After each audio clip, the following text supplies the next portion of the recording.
We're like, boop, boop, boop, boop. Breaking news. This is episode 48 of Pillar Talk. Was that good? Was that a good one? Dude, it was exquisite. It was everything I was hoping for. I'm sitting here with photographer Nate fucking Thompson, man. How's it going? Dude, it is going extremely well. Yeah, dude. How's it going for you? Tell me. It's going good. It's going great for me. Tell me a little bit about yourself. I'm not really sure if my story is really that much different than anyone else's, but I was born in Monroe, so not too far from here, just a little bit up north. Up in Monroe. Hey, there we go. Monroe, yeah, dude, Monroe's sweet. It's I live out in Toledo, dude, but it's like Monroe's always the home. You know what I mean? Yeah, you're right. Don't give it enough credit, dude. Monroe sucks. Okay. No, dude, Monroe's sweet, but yeah, man, I just went to school in Erie. At Erie Mason, graduated from there in 2014.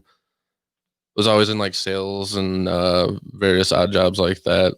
Tried not to like work in a factory. You know what I mean? I did that right out of high school when I was 18, and that I absolutely hated that. How old are you now? 24. Oh yeah, you just didn't like it. Oh, dude. So dude, I got in at 18 and fucking thankfully crashed my way out of it at 25, dude. So like the worst thing in the world, right?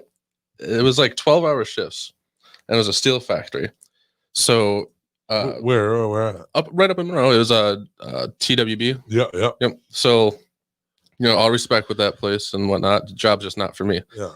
You would like literally 12 hours, man. I would get there at like 6 a.m. And other people are probably like, oh, it's whining and complaining. Yeah. Like, listen, man. All right, very, very well. Whatever. This dude don't know how to work. Right, yeah, I know. Hey, fair enough, right? Okay. Dad, don't watch. Dad, don't watch. You're not going to like this. Yeah, no. Right.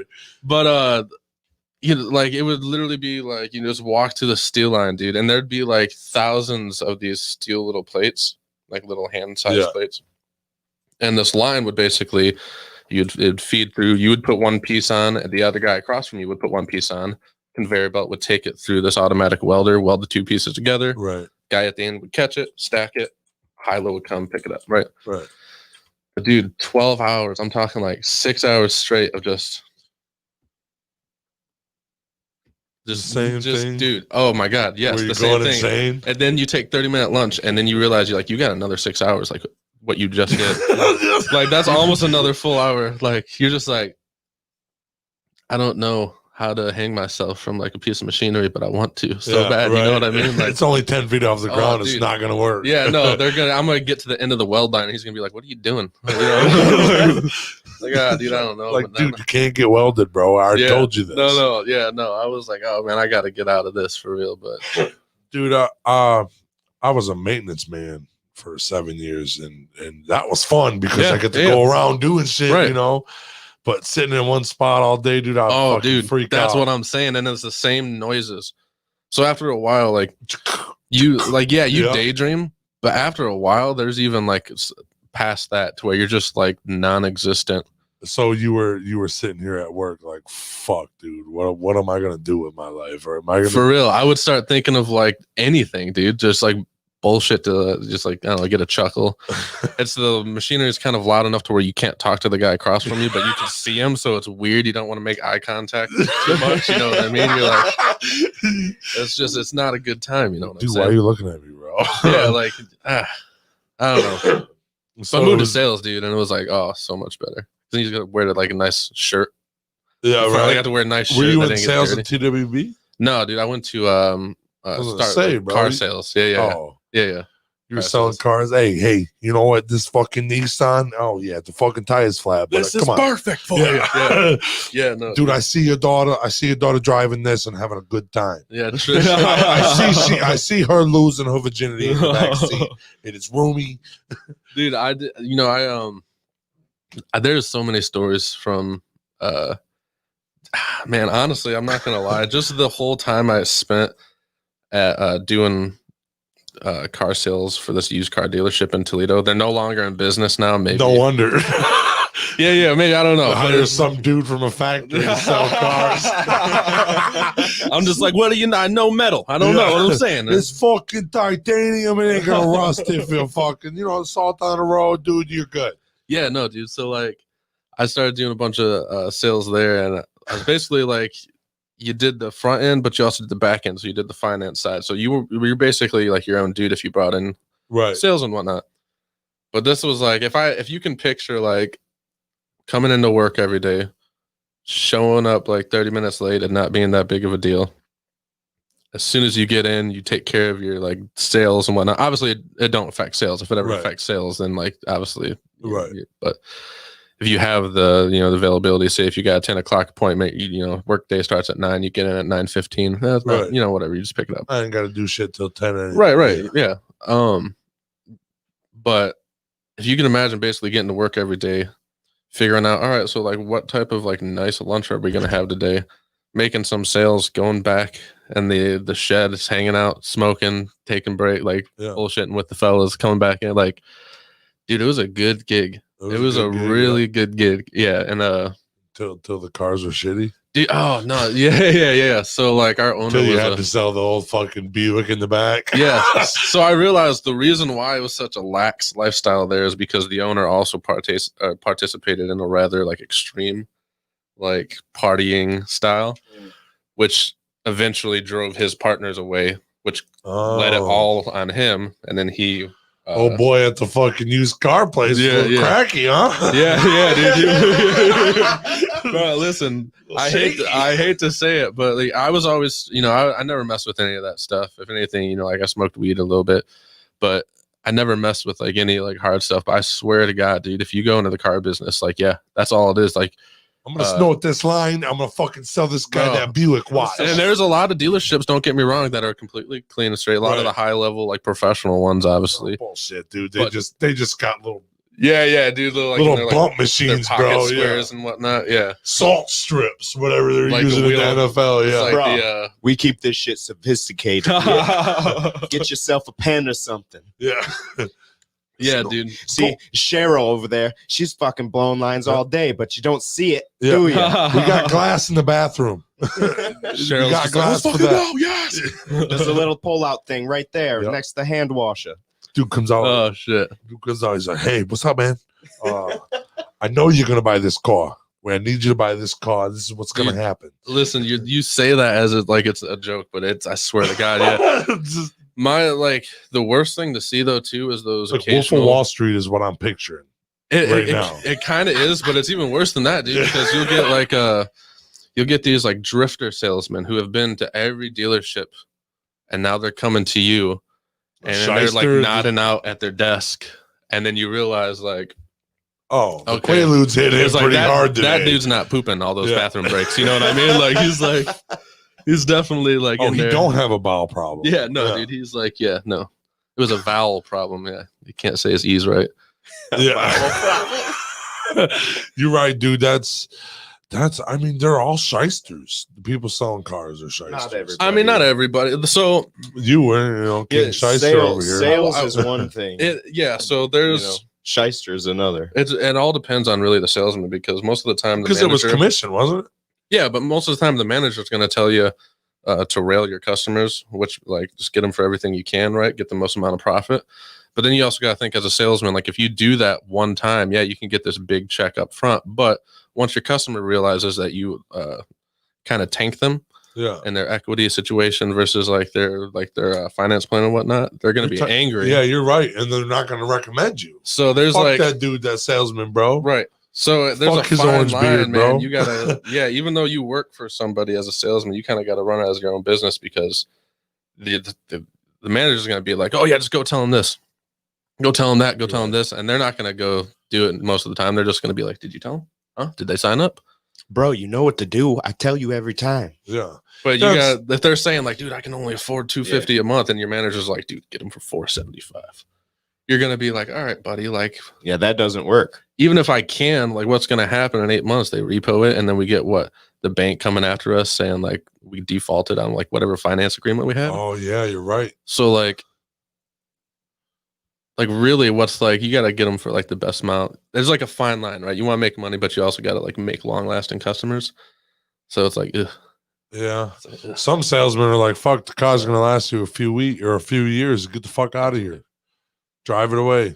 I don't know. I never liked that bullshit either. so that closes down.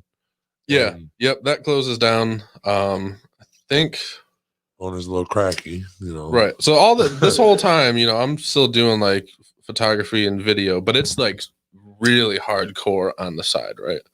So like you're selling cars and you're doing the photography. But it's really just a hobby. I'm like learning stuff. I'm like doing stuff. That when you started your hobby? Yeah, I wanted to do a TV show, but that was more just like wishful thinking, right, so to speak. But that led me into like actually being able to like start learning, okay, well, this is like the rule of thirds, and this is like how you set up a shot to make it look good. And if you want like dramatic lighting on this guy, like make one side of his face dark versus light, et cetera, et cetera. Right.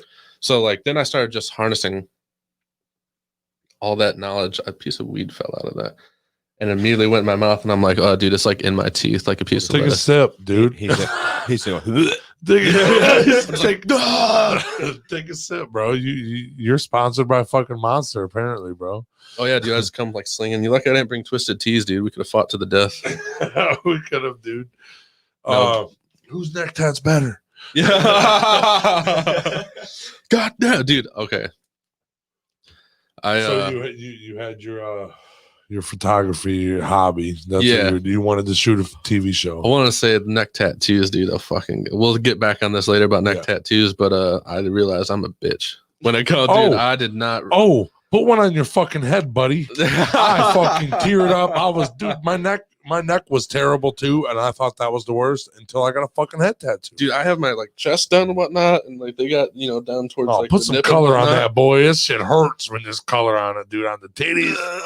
Yeah. Dude, just don't get your belly. I got rup across my belly, dude. That shit is fire. That shit is. I want to get something on the belly. I wanted to throw up the whole time. You got any tattoos? Oh yeah. Oh, I got a lot of them. You're wearing not like you're wearing like the parka from Emperor's New Groove. I can't see any. It looks. You're lucky awesome, I don't have though. my hood. Beautiful, but I just can't see any of your tattoos. Usually in public, I got the hat on and I've got the bandana. I'm not gonna listen. That is like a train robber. That's a pretty good look, though. I'm not gonna lie. Yeah, that's fucking sweet. Yeah. Yeah, I got. Like, hey, see, give me a train car. See, they're just mostly just like, dude, we're hauling coal. No one like is on this. No one's paying for tickets. There's no money, bro. They're like, oh, they're on a lease. They pay me every month through fucking PayPal. Like, wait a minute, you had to rob passenger trains? Yeah, I gotta know. Oh, the passenger trains. There's a lot of coal here. So about we're backtracking. Right. Yeah, we're gonna do that a lot. Probably. Yeah, that's fun. I like that. And so you started taking pictures. Your shit closed down. What happened when the car sales shut down? So I went to I believe it was like a TQL place. So it was just more sales. It was like doing phone sales. So you would like reach out to companies. Hey, you got any loads we want to move? Yeah, we got to bring this, big piece of machinery down to Texas. We'll pay you $2,000. Okay, $2,000, perfect. Then you reach out to a trucking company. Okay, hey, listen, man, I see you're already around here. Your home state's Texas. You gotta go back. I'll give you $900 to go back. Take this load back. Blah blah blah. Then you pocket $1,100, whatever. I never got like too far into it. So you were a transportation company. Essentially, that's what it was. Yeah. Did you guys run your own? But we were like the third party. Oh, you were just the guys on the phone. Okay, so we were like the brokers. Yeah. Right. But did you know the craziest fucking thing is I never got too far in that. So when I'm doing sales, right, and I'm reaching out to like businesses, like business to business, I try and think like the younger generation that I come from, right? So nobody really wants to talk on the phone to strangers, kind of immediately offsetting. It's like weird, especially when someone's like, hey, can you got any loads? Can I get any money from you? It's like you're like immediately want to get off the phone with them. Come shoot a load at me, baby. They're like, okay, now you gotta go. But no, fucking like and like I forgot where we were going. No, talking to people, being strange, talking to people. Yeah, so like I don't really like to call. I'll call people now, but back when I was doing business to business, I was reaching out to people for loads. I never like to call people. I like to email, because you get that email, you look at it all day, you go to the bathroom, you flip them through your phone, you see the email, you read it again. You have time to ponder. Etc. Yeah, you see That's what I like too. You see the name, see the number. The information isn't on a voicemail or like a one-time call that you hung up and you can never hear again. You're consistently reading it over and over again. And I was getting sales that way. And like I was getting sales before anyone in my like hiring class, etc. Right. Whatever. Back when that was like a thing that mattered to me. But they didn't really appreciate the fact that I wasn't calling people. Yeah. Glad you had that same look. So at the 2021, motherfuckers, dude, wake up! Right at the end of the day, right? I was. This was like a couple years back, but still, dude, it's new. It's modern day, 2018, right? Motherfucker. Yeah, modern day, yeah, for real. So they seen like at the end of the day, dude, I didn't have that many calls, and it was weeks of that, even though I was having sales and whatnot. And then they were just giving me crap, and I can only take so much before I like, okay, man, listen, much respect. I think we'll go ahead and just. Obviously, this isn't, if I'm making sales and I kind of see where this is going, if I leave the company, it's just going to be funneled back to you anyways, automatically. Yeah. So, yeah, at this point, you're making all these sales, you're doing all these jobs for people, and you realize I could just do this for myself. Yeah. Like, it's the same exact thing, except just a little scarier because you're not sure. Yep, because you got to focus on you. You can only you don't have any. You're your own blame. You don't have like a guaranteed paycheck until you do. Yeah. I'm to blame. Yeah. If you don't work, you don't eat. Yep. That's what that is. But it's also the funnest thing too, because then you don't have anyone to answer to as to why you're doing a certain thing. You just do it, and you can let the what manifests from that happen. Which is facts. That's facts. Fucking work. Yeah.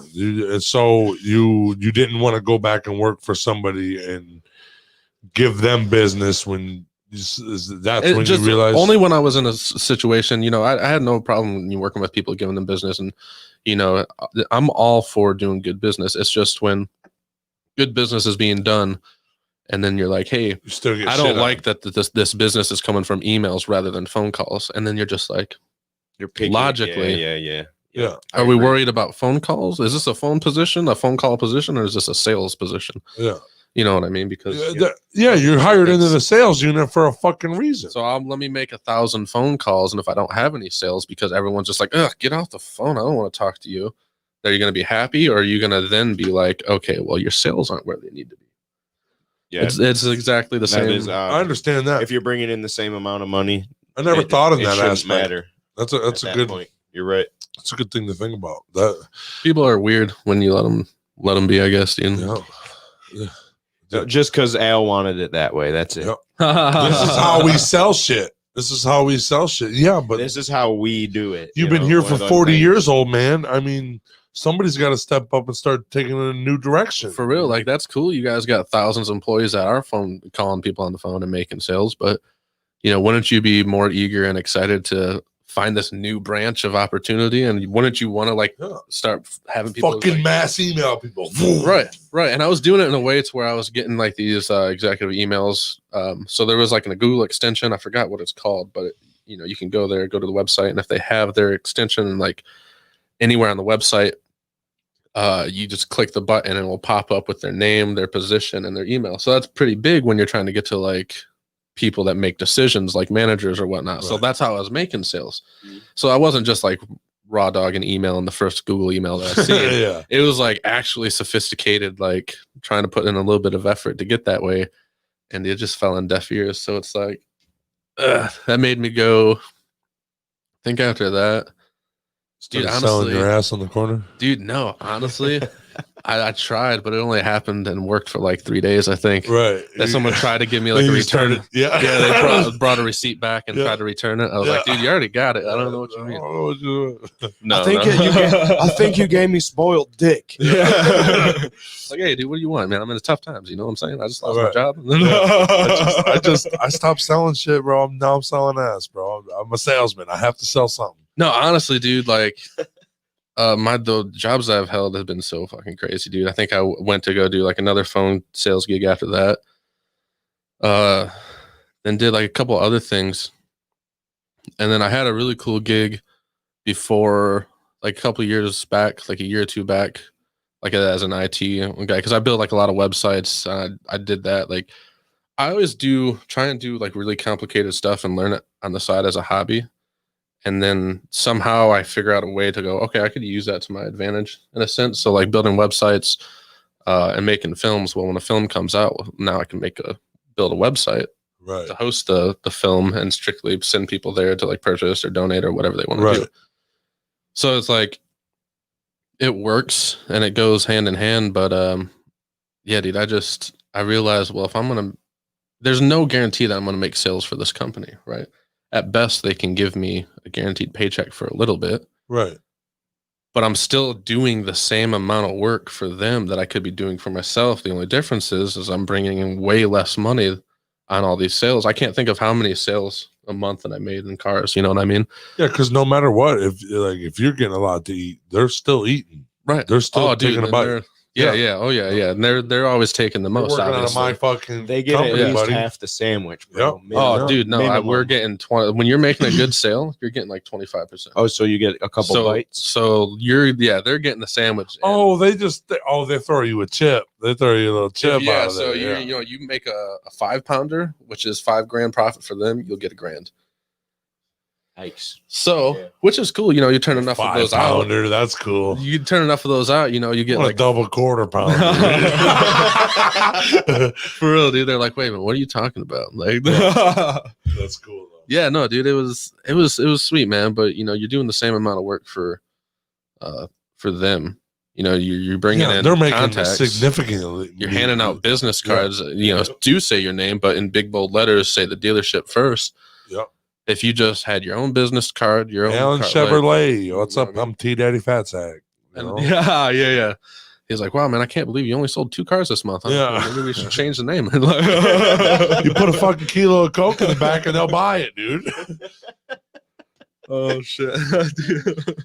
Yeah, you say that, dude, and like the sales floor is going to be gone. No one's going to be there. They're all going to be in the trunk of the car. Like, where you guys going? Like, we had to clean the fucking. Something happened back here. You all in the bathroom? Jesus, what are you guys doing? Some deckhead got mud in the trunk. Like I imagine when you said that you're fucking the guy that owned the fucking used car lot would like to party. I imagine him coming out fucking railed out, and he's just like, "What's up?"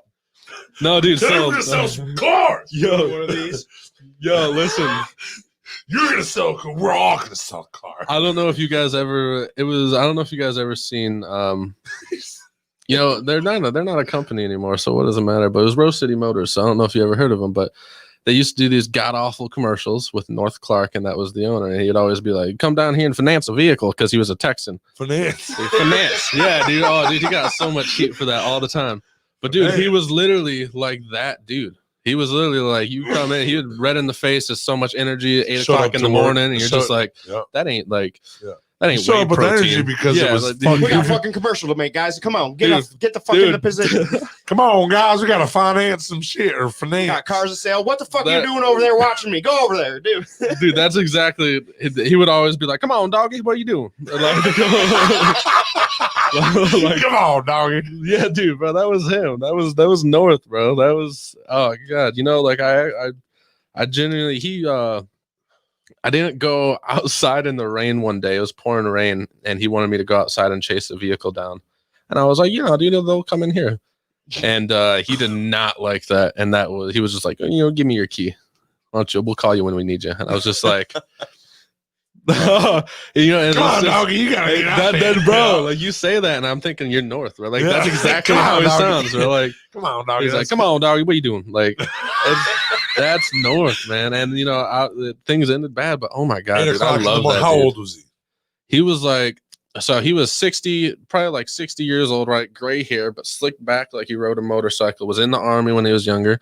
So I'm pretty sure, unless I just. And he makes a fuck ton of money. He shows up at 8 o'clock, happy as fuck. He was that dude's fucking money, railing something, dude. When he stretches, he's yay. You doggy. Well, oh my God. He was just, I miss that guy. You know, I miss all those guys. It's weird. Like, even when things are shitty, right? You look back at the times where they're really good and you're like, damn, dude, that like I will never have that. Dude, again, I laughed my ass ever. off when you said, hey, doggy, what are you doing? Dude, he would come on, doggy, what are you doing? That's funny. I get what you mean, though. And Northwood, my favorite thing about him, he would so the other salesman, and you know, I always like wanted to fix my vehicles because if your customer brought back an issue within like 30 or 60 days or whatever, like you had to take care of it or else the deal bounced at the bank. They would have to, you know, so like and then we would start going down in points with the bank. So we never wanted to do that, right? You want to stay in good with the bank. That way they give you better rates. You know, if they got certain tiers, maybe you can, you know, work out deals with them that, you know, other dealerships can't because you've been giving them so much good business. So there's like a lot of plays, right, that you can make. But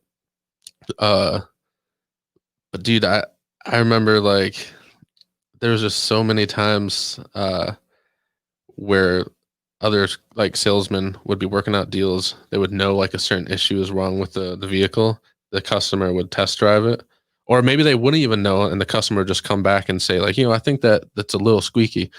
And North was notorious for giving up profit. He would always just be like, whatever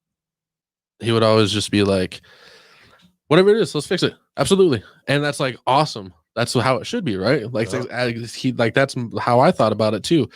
But just to see like the salesman be like, you're giving up my profits. Like you're like, oh dude, that is like that is when people say like those slimy car salesmen, like that's it. It's not necessarily the guys in the suits, because there were females working there too that looked like they should be librarians, right? But they were like, yeah, I just pounded this guy selling you like Gap and insurance and whatnot, or they'd be like, you know, say the bank could approve you for $250, like the payment you needed, but they would come back to you and be like, listen, bud, I don't, you know, you say you only got 1,500 down, you know, I don't, if you had $3,000 down, we might be able to do it, right? Because if they put another 1,500 down, you can already get them approved at 250. It's just more profit for you, which is slime ballish. You know, you put another 1,500 down, you know, we could probably have done it, but you know, with this 1,500 only down, we can get you for 350, which is $100 more, even though you could have already did 250 to begin with. So you're just like pulling smoke and mirrors on them, and they don't know. There's like, that's good, dude. Like, yeah, because who the fuck really knows how much a car costs? Like, what are you gonna do? Question them and be like, "Are you sure? Can you prove that?" And like, that's what you should do all the time, because like they'll either start shaking or they'll be like, "Yeah, absolutely." And if they go, "Yeah, absolutely," that's how you know you're pretty good, because then they're like telling the truth. But dude, like even if you have the greatest credit in the world, best dealerships, even sometimes, you know, you'll go back into the finance room and they'll be like, oh, you know, we tried our best and we got you approved for a 7% interest rate. Say like they actually got you approved for 3%, but the bank allowed them to bump you up to 7% to get more profit in the deal. It's going to look like 7% no matter what. Mm-hmm. But unless you actually like physically question them, it's just going to be a bad time. So thanks. Those were the bad parts, right? Go finagle these dealers, bro. There were like a lot of fun parts, because there were actually genuine times where the families would come in, broke down, they didn't have anything, $500, and you got them like a vehicle for their payment, and the vehicle lasted them, and that's sweet as hell. And I still got people that like I talk to this day that like I've sold cars to, and it works. But that's why you don't fuck people over, because you know those could have been people that still hate me now. And then I'm doing film and photography, and they're just like, that dude sold me a piece of shit car. Yeah. So I don't got any people that are going to be like that, thankfully, but that's why. Because you never know in like 5 or 10 years what you actually will be doing, even though like managers will be like, oh yeah, you're doing so good, you'll be here forever, blah, blah, blah. Well, chances are it's not going to happen. Yeah, get the fuck out of here. You didn't go out in the rain. Yeah, for real. I was just like, bust your ass for fucking years, and then because you don't go out the rain one fucking time, Al says, get the fuck out of here, kid. That's what it is. And you know, it's like, hey, you know, fair enough. What am I gonna do? Because I didn't go. I really did not go. Right. You know, so it's like, oh, I'll eat that one. You know, I refuse to do my job. Yep. Fair enough. Here's the key. He never called you? No, it can. No, you know those. I never heard from him again. Dude, those you know, those old school guys, their ego is more important, and you know, I get it. You know, it's a principle thing. It was a lesson. Yeah. It was okay. You're right. It was And fair enough, I'll never. I don't know if I'll go out in the rain again. Yeah. You know what I mean? Like, dude, there's a lot of them walk up here, like you somebody's got an like, umbrella dude, take a picture of me when it's raining. Would you? Right. Yeah. I mean, yeah. Yeah, I would, just because it'd be artistic. So that might be a bad. You know what I mean? Right. Like you said umbrella. I'm just thinking like, black or yellow would look good, something like that. Right. Okay.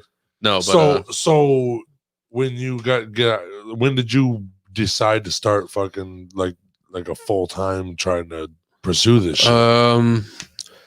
So it would have had to have been at the beginning of probably about midway through 2020. I would say midway towards the end. I took it from like COVID. I took it from like, because it was always a hobby those last couple of years, and it was like, I could start taking pictures now. It might not be that great until I feel like I really got it down. Like I was always taking pictures, but I was never like creating a business website, a profile, and posting them up as a portfolio and saying, here, this is what I do. It was just always on the side. And I give the most credit to my fiance, Michelle, just because she was like, she's probably the most intelligent person I know when it comes to like photo editing and like taking photos. But she gets really down on herself, but she's like extremely amazing to the point to where she taught me everything I know. Right. So like you would think just off a chain of events, she would like realize like if people like my style, and she taught me, my things. And obviously I took a couple things and ran with it, and made it my own. But she's kind of who I have to thank for like showing me all those years and learning with me. Does she do photography too? She like stopped doing it. She kind of got out of it. She didn't really. It became, she started doing business, and then once it became she got into like some really bad agreements because she wasn't. She would do like 80 pictures for like $50, which is stupid. You don't know. That's a lot. Oh my dude, that's like 2 days of editing, like multiple days straight of editing if you add it all up. And then like for like $50, like you should be like $200-$250 for like 10 images. Right. You know what I mean? So like that just drained her. And she fucking and hated it started to feel like a job. Mm-hmm. You know what I mean? Like imagine like if you guys had like someone telling you like, okay, you gotta do this by this day and this way for the podcast, it would start to feel like you gotta have 75 episodes by Like by March 8th. Yeah, right. And that might be cool for a little bit, but then it would start to turn sour, and you'd be like, it feels like it's gone. Yeah, you know what I mean. So I miss doing a pod. Like the days we have, he gives we schedule a day so we have at least like one off every once in a while. And that's good because like the one time he went down to the Florida, dude. I fucking missed it. I was going crazy. Like, what the fuck am I gonna do? Yeah. Well, that's because I was trying to hit 50 episodes before the new year. Dude, you don't understand how bummed I am that I did not wait to be number 50. I realized like how close I was, and I was like, oh my god. So if you guys ever have like a 100 or like a 150 or 200, not even when we will, you guys. That's what I'm saying. That's why I want to correct that. When you guys do, if you ever need me to come back again, I would absolutely love, or even sooner, or like it don't have to be those, but you guys are cool. You know what I'm saying? So I always love to come hang out and whatnot. But like, yeah, dude. Appreciate that. I appreciate that. That's cool. Yeah. So you started it in 2020. Was it like, let's see, was it because you were on unemployment, everything shuts down? Yeah, dude. Like, so I lost the IT, and like, so my job too it was IT, but it was also like, dude, I would be able to go. I was photography too, and like ran the social media, so I would be able to go. Like some days my job would be Thursday.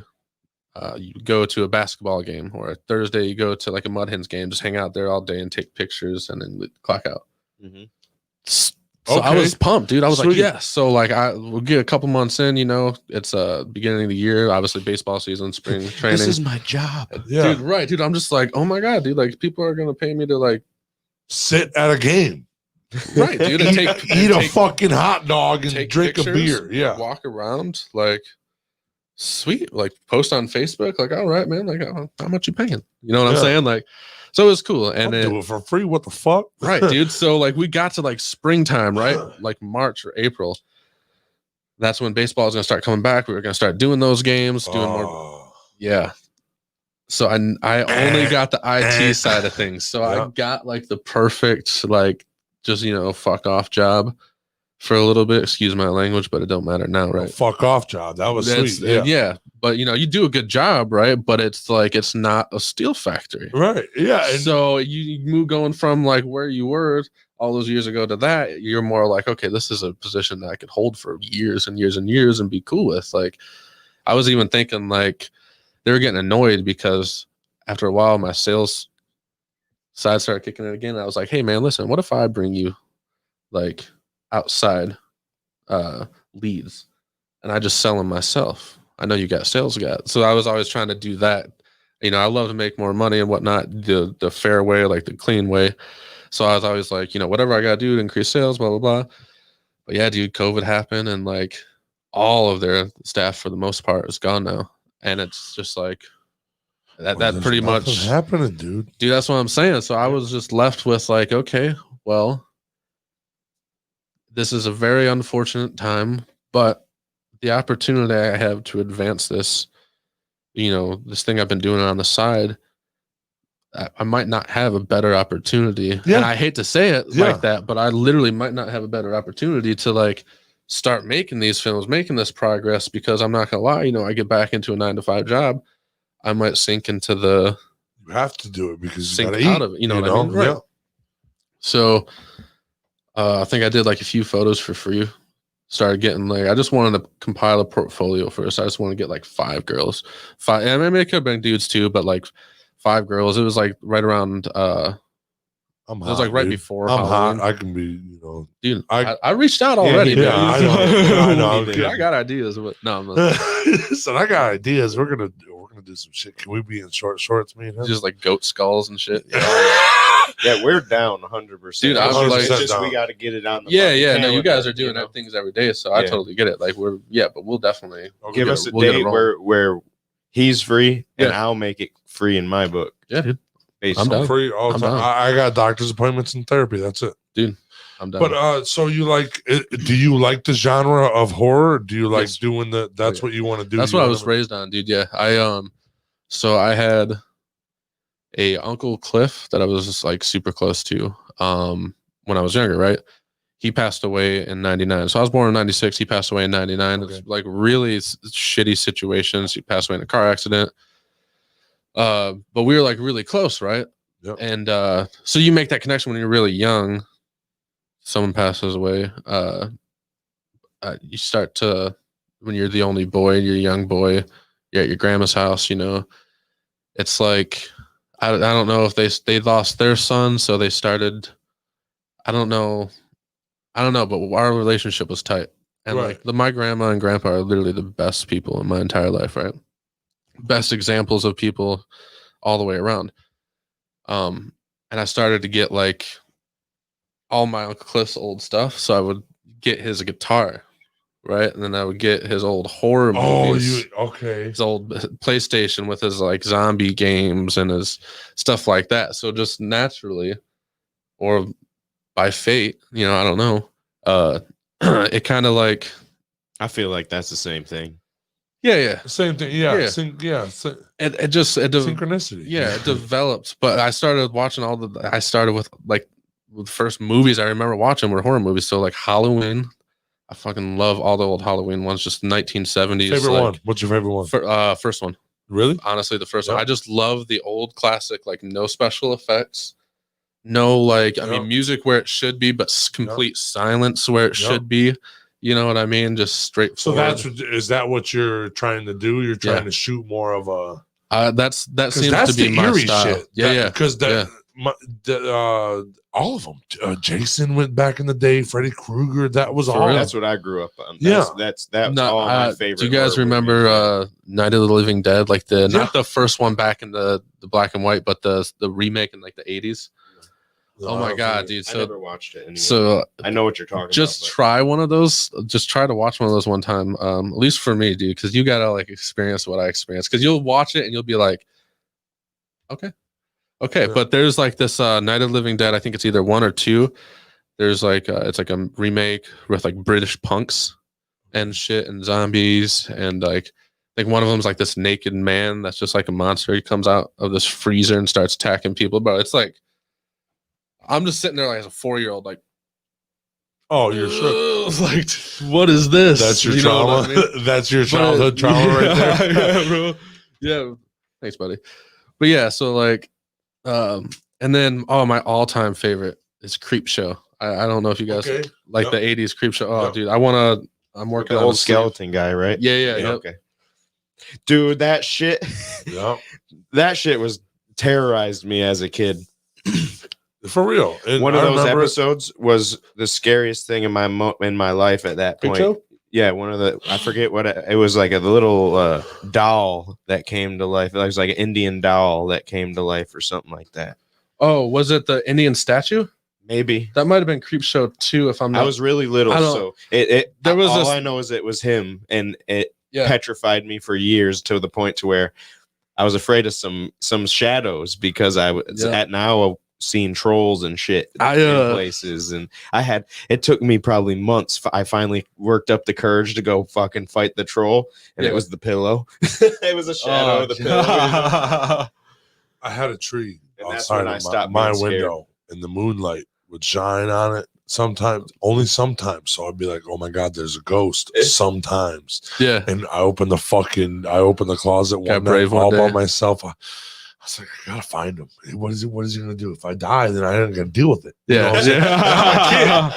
Like, you know, like if I die, I'm just gonna be right there. I can tell my parents, and I have fucking proof. Right.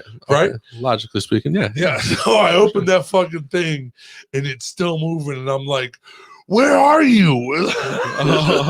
So I'm really thinking, and then I look out of the window, and that's when a lot of the shit I was scared of, I was like, it's just the moonlight and tree branches. A lot of the shit that I'm scared of. I'll be sitting up at night, fucking scared as shit. I had those glow in the dark little stars and planets and shit. And once I seen that shit, I was like, Space Jam poster. I was scared of stupid shit, dude. Like I watched Ripley to Believe It or Not one time, and this guy had half a head, and I was afraid that he was in my room afterwards. I was like, bro, that dude fucking has half a head. He's dented in like a basketball. I ain't going up there. Like, you know, I don't know what he's gonna do, but he's gonna take my other half and complete his whole head. I ain't doing it. I just know he's in my fucking closet, bro. I don't know, dude. It's shit. Especially right now, I got a little PTSD, dude. Somebody dies on a show that goes here. Shit, dude. My bad, buddy. I'm sorry about that. I'll fight you after, but let's have a good show. It's like a Russian leg wrestle. What was I saying? Oh yeah, right now, with PTSD, if I see somebody, I don't know. If I see somebody dying in a fucking movie, that keeps me up at night. It does. Do you guys remember House of Wax? Oh yeah. That was going for like 2005. You know what I'm saying? Like, that was Paris Hilton. Yeah. That was a very scary. It was a very good made movie. We watched it, and there was like a campfire scene, right, where she was like kind of being slutty, and I was like, I don't know, like 11. You know, hormones kicking in, like, all right, bitch, what's up? Let's see it. And then I remember she want that immediately killing the scene, just a boom pole and the microphone dropping in from the top. And as a young a guy, I remember just like, damn, bro, they really left that in there. And like it completely like took it out. I was blown away. Yeah, I was like, it completely like revealed the veil for me and lifted it. And I was just like, huh, okay, that's just. Well, this sucks. Yeah, obviously this is a production. My boner's gone. What do you mean this was a movie? God damn it! How did you know? How did you know it was in there? No, you just see it. Yeah, it just drops in, and you're like, dude, that ain't a black sausage. Like that's a boom pole. You know what I'm saying? Like sometimes that happens. Every once in a while, you see it in a movie. Dude gets a little bit. It's like the worst thing as like someone dude's doing this. Yeah. 70 minutes. Yeah, dude. And it's like, bro, we've been here for fucking 12 hours. Hey, one job, stupid bitch. well, this is fucking a 4-minute scene, and you can't fucking do it. What the fuck do they pay you for? It's 4 minutes. Yeah. Fuck you, fucking. I can imagine working with Paris Hilton. Sorry. That was like the silly me. That was like the time funny, of her fucking the peak too. Now I don't even know what she's doing other than just like being Paris Hilton. I'm not sure.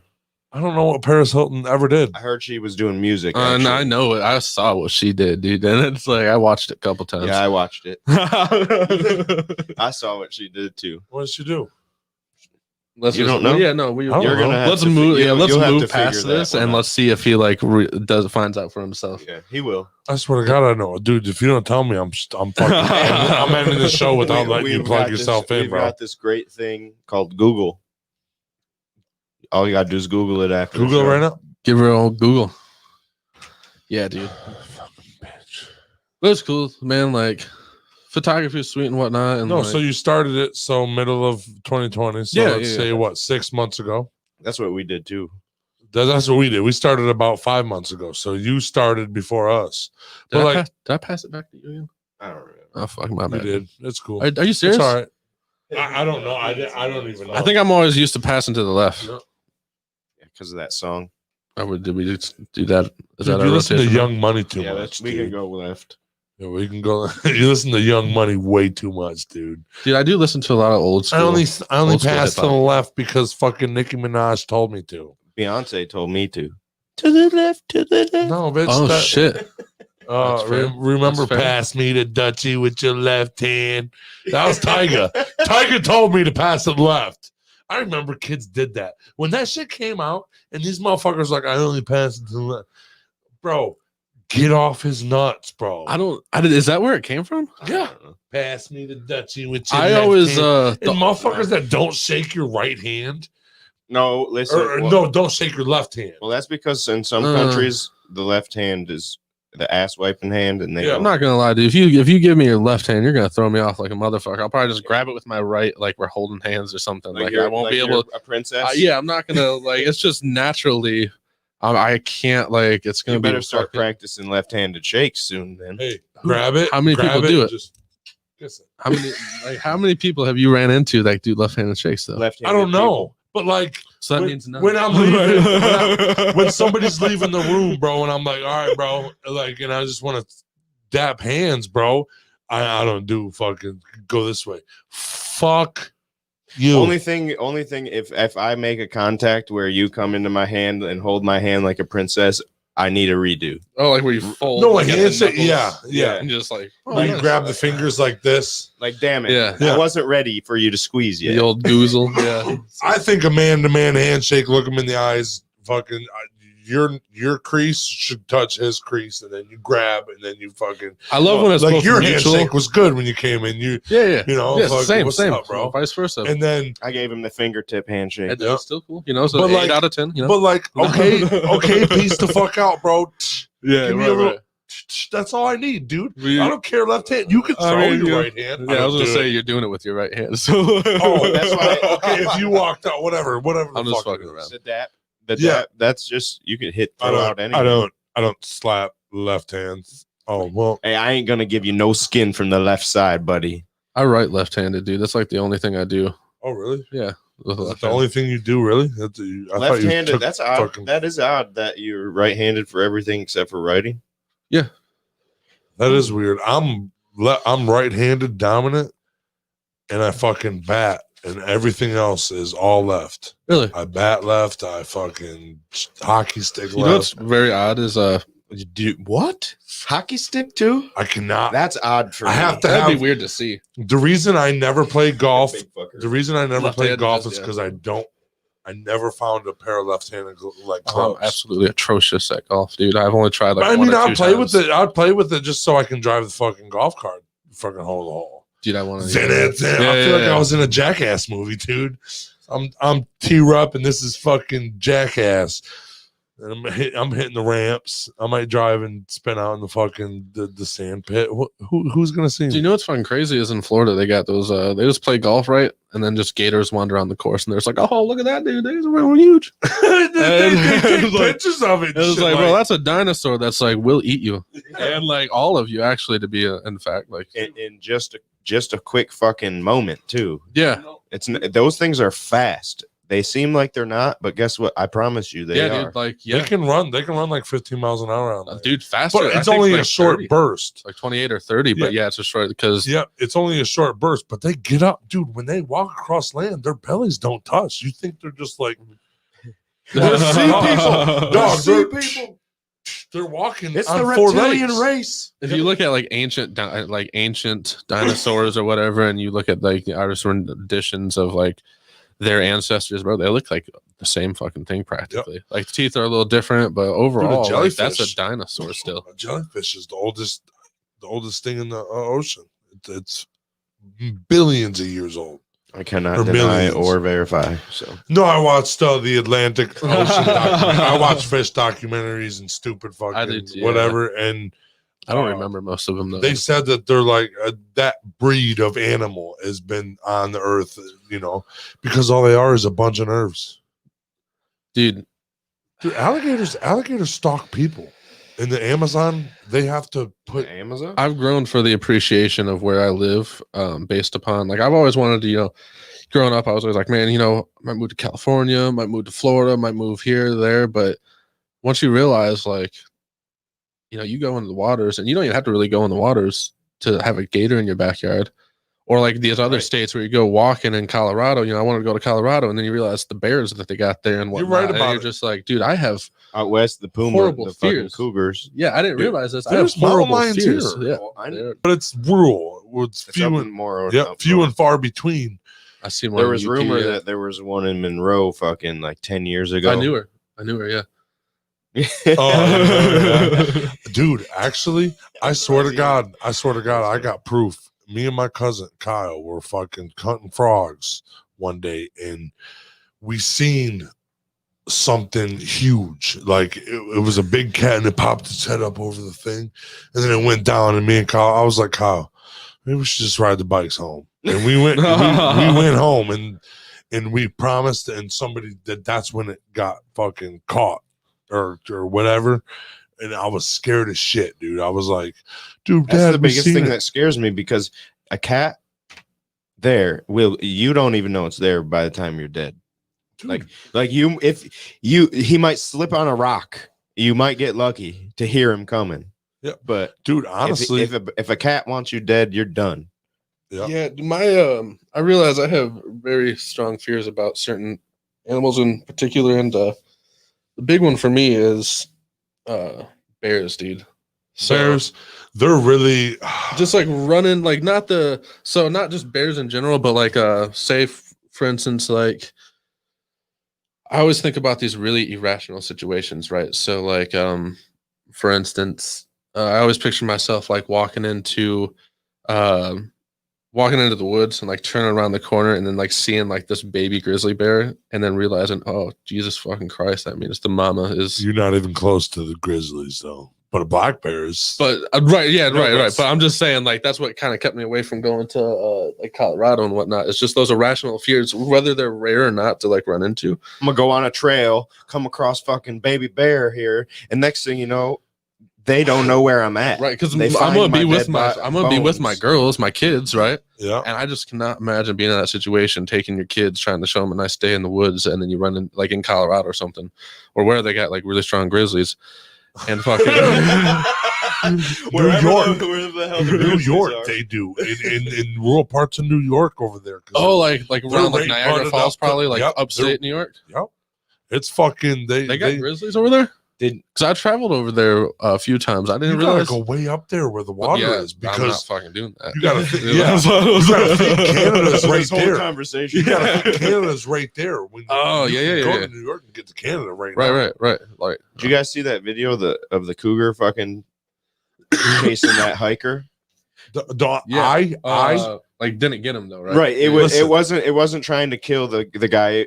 Its babies are what you first see in the video on the There's on the nothing trail, wrong with and it. she's going like, back the fuck up, keep going, she's just defending. She's not trying to attack. She's like, get the fuck back. My viewpoint. Heard you this way, buddy, and I know I mean business. Yeah, for real. My viewpoint behind that is because she knew that he is a threat.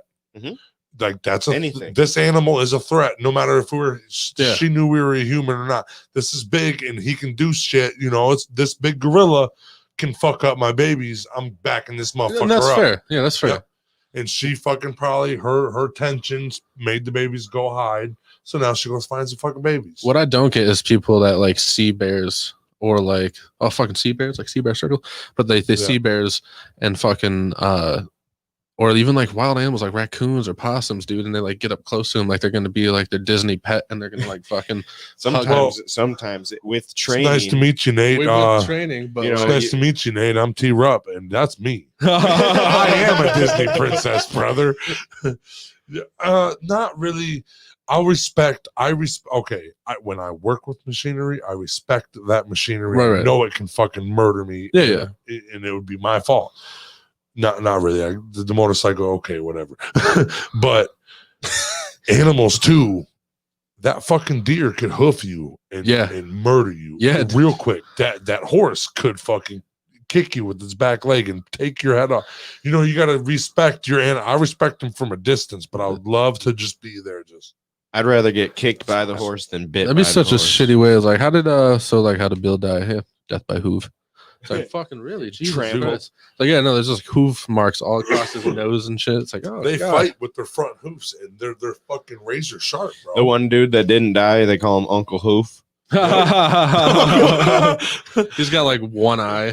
Yeah, he's like, I lost the other one. He's like, was it from the deer? He's like, I was diabetes. I'm like, oh shit. But like me, I'm an amphibian guy. When I'm in the woods, I'm looking at the ground. Yeah. I'm trying to see the little tree frogs that are in that wood. That mushroom hunting. That's why. That's why you're not going to find a lot of mushrooms. We have a pig problem a wild pig problem in Michigan right now, like northern Michigan and the UP and shit. And there's not a lot. All my dad's spots, there's none, and he pretty much is like because somebody else found it, and they yeah, right. It's like, what, dude, this is awesome. But for years there's been hundreds, and now I can't find one. And if you want to ask me, I bet if you went in our woods, you could find wild boar in our woods. Yeah, because I mean they're a very very adaptable creature. I'm sorry I did that. A very adaptable creature, and they can adapt to the surroundings. Pigs get out, farms get broken into and shit like that. If like a fox came in to fuck up, or a fox or a coyote came in the farm, it'll start a riot, and these pigs can break out and shit. They're fucking 300-pound animals. And I have a father-in-law who they got like a little mini farm going on, right? And it's in LaSalle, and they had this pig named Wilbur, and they loved it for a little bit. But one day, like, he went into I hate to laugh. I don't mean to laugh, but he went into like the cage, and he just got fucking like rammed right into the knee by the fucking pig. And then ever since then, he was just like, fucking pig, like fucking stupid fuck. Yeah. He like had to go get surgery on his like knee and shit. Like it was bad, dude. Like he like developed like infection and stuff. Like, so like this pig, like he was like not friendly, dude. He had it out for him. He was like, I'm gonna fucking get you sepsis and shit. Like we can get you infected. You ever go to somebody's house and they have a pig as a pet, like as a dog? I think I seen that one time. Yeah. Have you? Dude, yeah, and I was petrified. Not like, oh, get it away from me, but eye on the fucking pig at all times. What was it? It was a fucking pig? Big boy. It wasn't like a 500 pot belly. It was a pot belly. It was probably about a regular size pot 80-pound pig. But those things, I don't know how pigs act. I know how dogs act. That's the size of the one that took a knee. I don't know how. I don't know how to read a pig. All I hear is. The reason I got a warthog tattooed on my neck is because I have a best friend, fucking warthog. Oh yeah, dude. When I work in the haunted house, bro, I got a bear on my neck because I'm fucking scared of bears. Yeah, yeah. That's I realized the irony of that. I'm cool with you, bro. I don't want to fuck with your fucking cubs. Like maybe if I just like flex at him, he'd be like, "Oh shit, what's up, dude? I wasn't, my bad. Like I was just, coming at you, but I can see now." Oh, I know. Misunderstanding. Black bear. My kids, my kids are walking by. You're just a really pale bear. I'm just gonna walk. It's like, listen, man, but next time, just give me a heads up. Say, hey, Bear's like, dude, you should get your fur problem. I got a warthog. The reason why we call him Puma, and he was a male. He has little tusk. He's cool as fuck. He's a big one though. He's like the real, not the like little house size pot belly. He's a full grown, and I'd bring him food every day, and I'd bring him 2 beers. Beers and some food. He would drink them. He'd slug that shit. We'd pour it while he's eating the plate. Like Coors Light, you just don't want to drink it. The people that were throwing the haunted house would feed us. Oh no shit! There'd always be leftovers. You just make a fat plate of fucking slop. You bring it up there and give it to him. You give him the pig's just like, oh, dude, fucking lit, right? He goes in there. He goes in there and he slurps it like. He don't lick it up. The beer. It's cool. It's so sweet. That's cool. That's the whole reason behind me having a tattoo of him. Is it still around and stuff? No, I think he's still alive, but I don't really go up there no more. Yeah, but he's still my homie forever. He's probably like a full-on alcoholic. You know what I'm saying? He's got like fucking 3 kids. Don't talk to any of them. How long have you had that page up? About 6 months now, or? Yeah, I think or did you have it up before while you were working and shit? No, I think once I really started to like, okay, I'm gonna do this. This is the plan, how do we get business? Okay, maybe we can get business by reaching out, doing, creating like actual friendships with people and being cool with people. Hey, if you're cool, I'll do photos of you. If you can send anybody my way, awesome. If not, whatever, as long as you're cool with me using it in the portfolio, right? So a little, tip, to other photographers that are just starting out. If you create the illusion, right? If you post 5 or 6 different people that you Photoshop, right? Your customers aren't going to know those are free photos. They're going to see, wow, this person's really turning out a lot of business. All these people want to go to them. They all want to pay to them, or they all want to pay them. Okay, yeah, this guy's putting out good work. Obviously, if you put out, lower quality images, it might hinder that. Yeah. But that's just it. Helping people out, doing things for no cost or low cost up front is definitely always a good way to build a portfolio. But I think I did that to answer your question in like August, like early August, somewhere around there. You have a lot of work on there. It's all good. Yeah, dude. I appreciate that. What about the documentary on Monroe? Yeah. So this is gonna be. You guys got a couple minutes to talk, right? Yeah, we got. Oh yeah. That's what you're here for, right. So, is this mine? Yeah. So the Monroe documentary, I've always wanted to do something like that, right? Growing up in Monroe, and like always going to Monroe. Anytime you want to have fun, we still got family in Monroe, so we go to Monroe, take my kids around the parks, go to Mall of Monroe and whatnot, visit family, etc. So doing that my whole life, you're taking walks, you run into these historical markers. Obviously everybody knows the Custer statue. You said you went to Monroe, right? Or yeah, I grew up in Monroe. So yes, you guys know very well. Like, you go for a walk, dude. There's like, okay, here's a historical sign. Read this. Go for and you turn the page or turn the street. Oh, here's another one. Okay, cool. Well, let's go down this way. Oh shit, there's another one. There's historical signs where there ain't shit there. Right, right, and it's just everywhere. So naturally, it's just like, man, the Riverwalk is beautiful, dude. There is so like when you go to other small towns, you realize like, man, people can say what they want about Monroe and whatnot, but this is. I guess we don't realize this. Just because the people suck doesn't mean the town's not good. No, dude. Just naturally, like, no offense. Naturally, like just naturally, like how everything is made and is put on the river system there, and it's like beautiful, and you got all that this historical architecture still preserved and whatnot. Yep. It's like, man, dude, if we kind of don't realize like how cool I guess it actually is. Until you go to like, no offense, like a lot of those, I've been to a lot of small town Ohio, like you go to like White House, or you go to like Waterville or stuff like that. It's like cool, but there's nothing really unique, right? It's just kind of like little towns and that were made in like cornfields and whatnot. And no offense to anyone out there, right? They're beautiful, beautiful places. But like you get to Monroe, you get all this history still. You're right on the water. You go to that like IHM, the scary building, whatever. The nun building. I love that place. I love that too. I'm always over there. Like IHM. Like, IHM was where I was in the nursing home for my motorcycle accident. I love IHM. No shit. I got. Dog, fuck you mean? How is it? Like, I mean, not how is it, but like, what does it look like? And like, I've never been inside. Dude, it looks to me, just real quick, it's always been that scary fucking building in the background to me. I've never known what it was really. Yeah, that's like creepy, I mean, fucking home. My trip, when I would walk through town, my buddy lived over behind where the King Big of Monroe Lots lives. Right, so wait, behind Big Lots. You're right behind. I got Big a buddy Lots. there too. Yeah. Yep. And he had I had to walk through the nun house because I lived on Elm.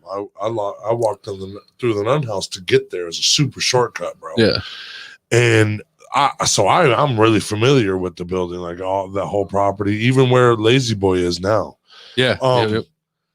But the actual inside, I went on tours and the wheelchair and shit was on the outside. I smoked some joints on the outside of the wheelchair and shit. It's actually very pretty inside, dude. The nuns some of them have been there for 50 years. Yeah, dude. And so listening to stories from them, and I've been in this fucking thing for 50 years. I've been here for 50 years. They're just like, help me. And but lady, dude, I'm broke. They were all great. I mean, even though I'm not religious, they knew it. The one lady, she been married to God her whole entire life. You know what I'm saying? She told me, she said, no religion's all the way true, but there's truth in every religion. And that's do you think they ever get jealous? Like, what's up, Sister Bethany? I heard you're a fucking God too. Yeah. Like, why does God get all these? Yeah, like, what the fuck? I thought it was just us. Dude, if you want me to be honest, them nuns are fucking awesome, bro. Dude, they're sitting there gambling fucking quarters and shit, dude. Their chips are quarters, dimes, nickels, and pennies. That's dude, it's beautiful. I believe in God, dude. Like, I'm religious, but that's like that's as much as I like put out. I'm never gonna be like you. This is why you should be. Or the Bible, you fucking punk. Yeah. I'm just like, I do my own thing, and then I'm like, I listen to people. They do their own thing, and I'm just at the end of the day, we're bullshitting. We're just talking. Like, that's all that. Yeah. And I didn't have nothing to them, dude. I was they called me the motorcycle guy that screams. Because when they're changing my burn wounds, I'm fucking yelling, calling these nurses bitches and shit, you know. And they're, you're the motorcycle kid that screams, because I'm the only kid in there that's a kid. Yeah. I'm the only. They're all fucking. I was the youngest one in there by 35 years. I was 25 years. At one point, did they like bring over like some pamphlets, and they're just like, listen, if you ever think about Jesus, no, the fucking listen, dude. I was not having the chaplain when the fucking guy in the hat came into his room. Listen, this is what I was going to. I fucking wake up, bro, and listen, I'm in a lot of pain when I'm in there. I had these burn wounds, and the nurse comes in. She's like, "Yo, Tyler, what's up?" And I'm like, "Hey," and I just woke up. Like, "Hey, Sister Mary." Are you still learning to walk while you're in there, or do? I was down. I could not walk. Okay. Yeah, I couldn't. I wasn't up and walking. Especially unassisted, I could probably walk to the bathroom and take a piss, but I still used the bedside commode. So,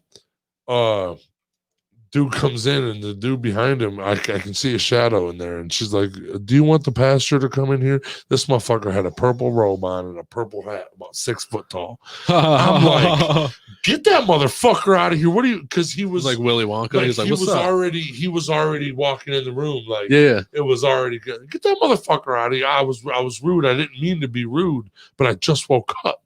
That motherfucker, who the fuck is this guy, dude? It's like, all right, I guess the sideshow magician was not a good call today. I guess we'll send him back. Yeah. I don't care if it's Pete from accounting. He come in there, and I said, go. So, you know, because I just was caught off guard. Yeah. That's it. Just weird. Dude, a fucking, one of the residents in there, she fucking died, and she was one of my neighbors, and it fucking hurt me so bad, bro. That's what made me start walking. Because I was like, this is a place people go to die, dude. This is sometimes the last option. You know, this is where people go. Yeah. And I noticed. Let me tell you this. Nobody fucking visits their grandma in Monroe. Nobody. And I was in there before COVID, 2 years before COVID, and nobody visited their grandma. I had fucking every one of y'all's grandmas, every single one of them. Look, each room I'd walk by, because I'm walking. I'm learning how to walk again. Yeah. They heard me scream. Now I'm walking. I'm not rolling by in a wheelchair. Now I'm walking past their shit with the walker. They're telling me, "Good job. Yeah, thanks. I had fucking 50 of them, bro. We were packed. I had so many grandmas, bro. It wasn't even funny.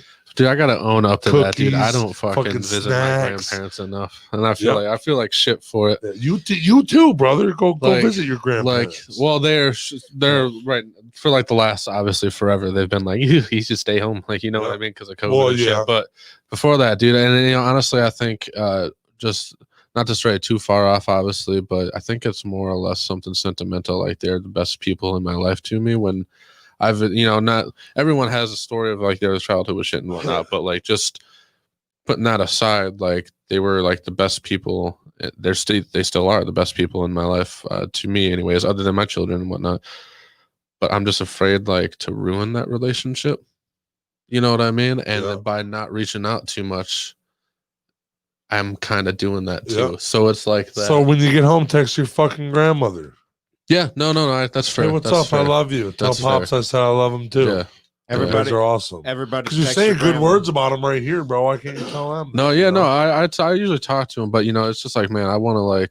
I'll be your grandma. Oh, well, thanks, buddy. I need him. He's got a character. I have a moo dude. Grandma it's not a character. It's just me. I remember. Yeah, I heard. I was on another podcast. You guys were talking about that. Yeah, dude, I got a brain injury. I woke up in a nursing home, bro. I'm a grandma. Fucking take it or leave it. Like, bro. I don't know, but listen, I play euchre really well. Dudes are chicks and chicks are dudes now, bro. I can be a grandma. I identify as a grandma.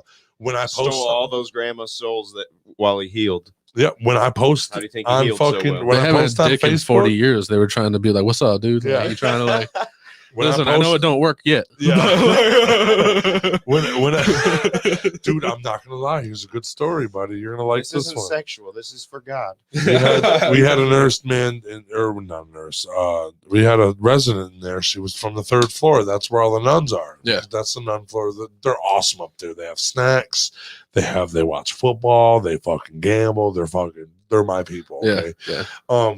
Like she fucking Raiders, Jesus. Yeah, she comes to, oh no, she said I was an idiot for one of them said I was an idiot for liking Michigan and I should like Notre Dame. But because she still liked me because she, we were friends and stuff like that. There's a pain medicine. Every time we watched football, I made her watch Notre Dame or Michigan because Notre Dame wasn't playing. Yeah, right. She said the whole time, you shouldn't like Michigan. You shouldn't like me. Notre Dame. They do it right, and they do it good. And, dude, I've been a Browns fan, dude. Like I've been a Browns fan my whole life, so that was not popular. But right now, what do you think you're gonna do for fucking to Kansas City? I don't know, but the most interesting thing to me is to see Kareem Hunt play Kansas City now after all that's happened. And he's going against his old home team. And he's from Toledo. So it's just like, damn, dude, like, right on. So I'll take it. Dude, I don't know. Kansas City, can't really. I'm never really about like, that shitty team's going to get squashed because, like, dude, they're a fucking pro-level team. Kansas City, the Bills are going to fucking go to the Super Bowl this year. The Bills. Lions, where are you at, baby? I did put a bet for the Browns last game. Yeah. And I won, obviously. Oh, no shit. Yeah. I haven't watched a single fucking NFL game all season. I was like, off of prior knowledge of how the Browns have been, the build up and coming. Dude, I'll tell you what, the Browns story and the fucking Bills story are the two best stories in NFL. For real. Now. I'm gonna reach out to him and be like, "There's a movie?" Huh? Yeah. Thing is look at how Baker come in there. He's shit for 2 years. They even have a good team and he's shit. And all of a sudden now he's starting to make good decisions. Now he's not throwing picks no more. Now he's not making bad decisions. Same thing as Josh Allen. Josh Allen sucked when he come in. Yeah. But he developed over the years. So I know like his second year. This is his third. It is fair to say Baker from an outside point. I can see how you say he sucked, but coming from a Browns fan, like I've been following, like, dude, when I was young, like not even going back too far, but just like Charlie Fry, Derek Anderson, Brady Quinn, like Jake Delhomme, like all the other dudes that were just like going from all those guys Johnny and Manziel. then getting Baker Mayfield, and you're like, dude, this is the best quarterback we've ever had. So like, yeah, a couple interceptions here and there. What'd you say about Johnny Manziel? Oh. I never was, dude. So I wanted to be a fan until he taunted, and then I felt like I was dirty for being a fan of him. If that makes sense, I felt like I was like one of those like you needed a bath. Like I was just like, I don't really want to. I'm not. That it's just guy. weird, Yeah, I feel like this guy's like the bully in the scenario, and if I sat on his team, it's like. Yeah. But I always love the Browns, right? So it's just so Baker. So when he come in, you thought he was the next big thing. Yeah, dude, just because the way he played versus the other quarterbacks, and obviously, like they brought in, I believe, Tyrod Taylor. Yep. And it was like a big thing, and then he was just like. Be honest. What did you think when he wasn't performing the first couple of years? Dude, I was honestly hoping that we kept him because the Browns are notorious for like jumping off that, popping off the train, and then just trying to cycle something new, which is the cycle they were in. And I think that's the reason why they're doing good now is because they're like, let him develop. They're just like, keep it going, dude. I remember that feeling. We call that Matthew Stafford. Yep. There you go. That's what I'm saying. And then look what, you know what I'm saying? Yeah, look what's happened. Nothing. I don't remember too many quarterbacks, but I remember Kitna was like a meh, like type of thing. Wasn't he? Kitna was in there for a little bit. Charlie Batch. Yeah. Okay.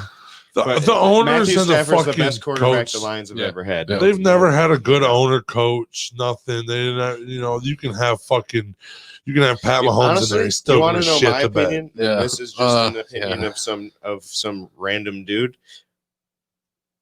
If you're going to sign a head coach and implement a whole new system, right? You need to allow that to grow. Yeah. So having a coach in for 2 or 3 years, and then a new system, 2 or 3 years later, that's silly. That's what we were in, dude. Yeah. We not only with the coach, but also the quarterback. So we were just look at the Steelers. How many coaches they had in the last fucking 30 years? Couple. Yeah. Look at the Patriots. How many last quarterbacks too, though, right? Once you find that connection.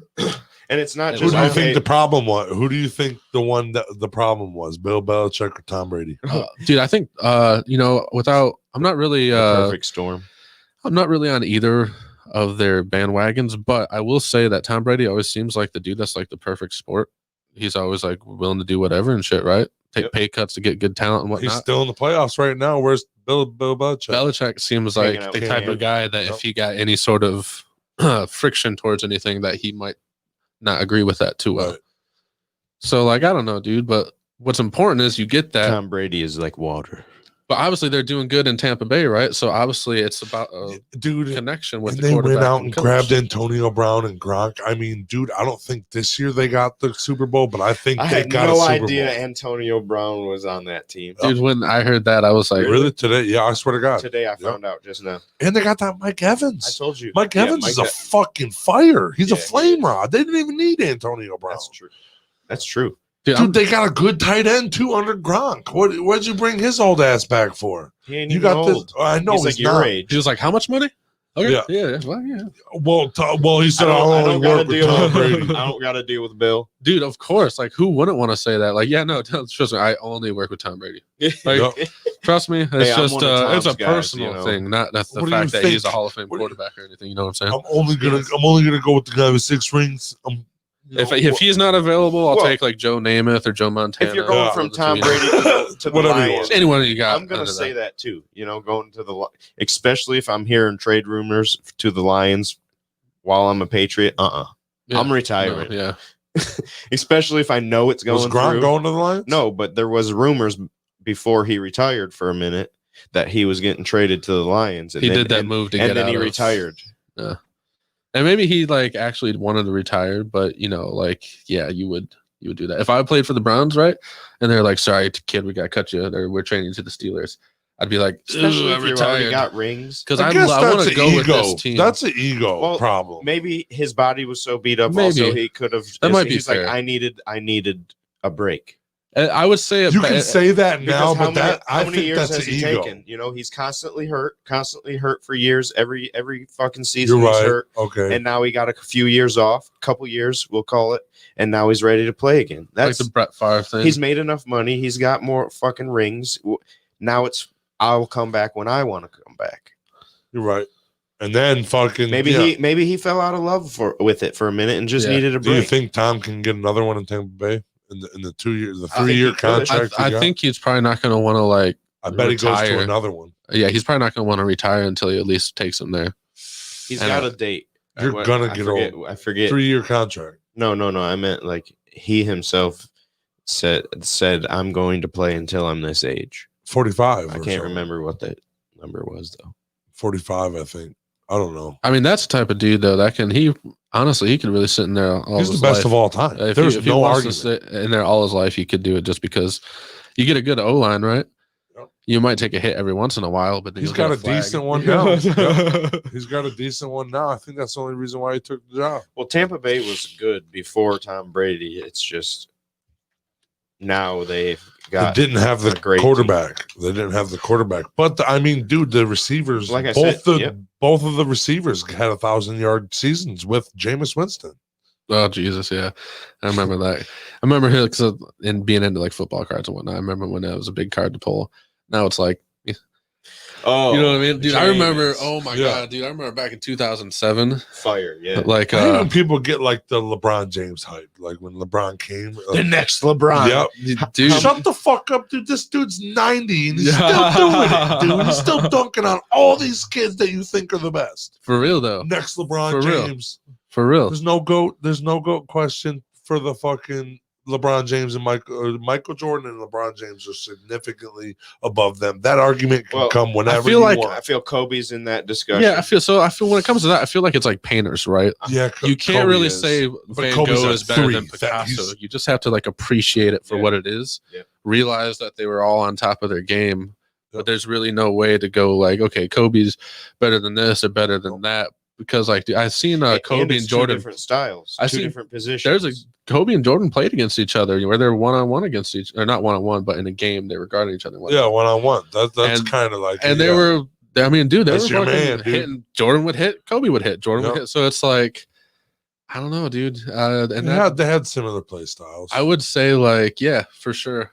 I wonder how big your ego gets at that point because you gotta stay humble, but at the same time, you're just like, yeah, dude, I could school anybody. You're the most popular man in the world. You know the coolest shit I've ever seen? Because Michael Jordan, in the world, he was the most popular man. Yeah. Go look up Michael Jordan, and when somebody would talk shit to him, like rookies would come in and be like, I'm about to fuck you up, Michael Jordan. He said, I'm putting 60 on you. He put 64 I forgot. There's a video on 60 on him. Bro. There's a video on it. He did it to somebody. I think he wasn't. I don't know if it was a rookie, but I think he was. No, it was a rookie. It was what.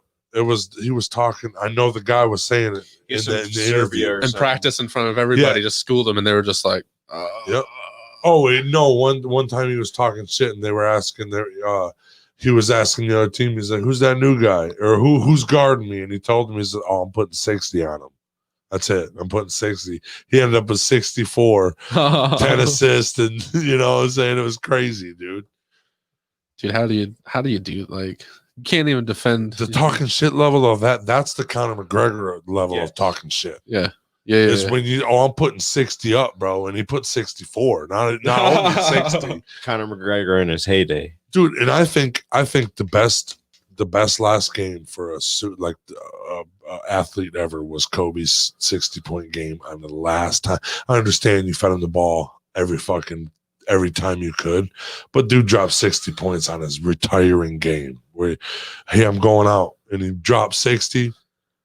Go home, big boy. You did great. It was, I would say every aspect is like every aspect of that life and career is like a story, or like it's like the worst movie, unfortunately, like just how it plays out, and like but what he accomplished, and like these amazing feats, and like this weird just out of fate aligned and everything worked, and then like how it all happened, dude. And it's just like, god damn. One thing I will say, dude, is I will never ride in a helicopter ever. Like, absolutely. Like, just to touch on that for a second, like there's no shit, like no chance in hell whatsoever. Dude, honestly, I've always wanted to, but after this I was like, now I don't want to do anything. I mean, shit happens. So I'm walking places. I'm gonna take like a hot air balloon, like Joe Dirt. You know what I'm saying? Just end up somewhere in the oil down field. Your shirt. I think I'd be more scared of a hot air balloon than I would a helicopter, only because my brain, you can strap in a helicopter and you're in a basket. I'd feel like I'm gonna fall out, dude. If I'm in anything, unless the basket's like, I gotta just peek over like a little toddler or something. Yeah. Like there couldn't be a gust of wind where you move, and I could just flop over. I'm top heavy, bro. I got a big ass upper body, dude.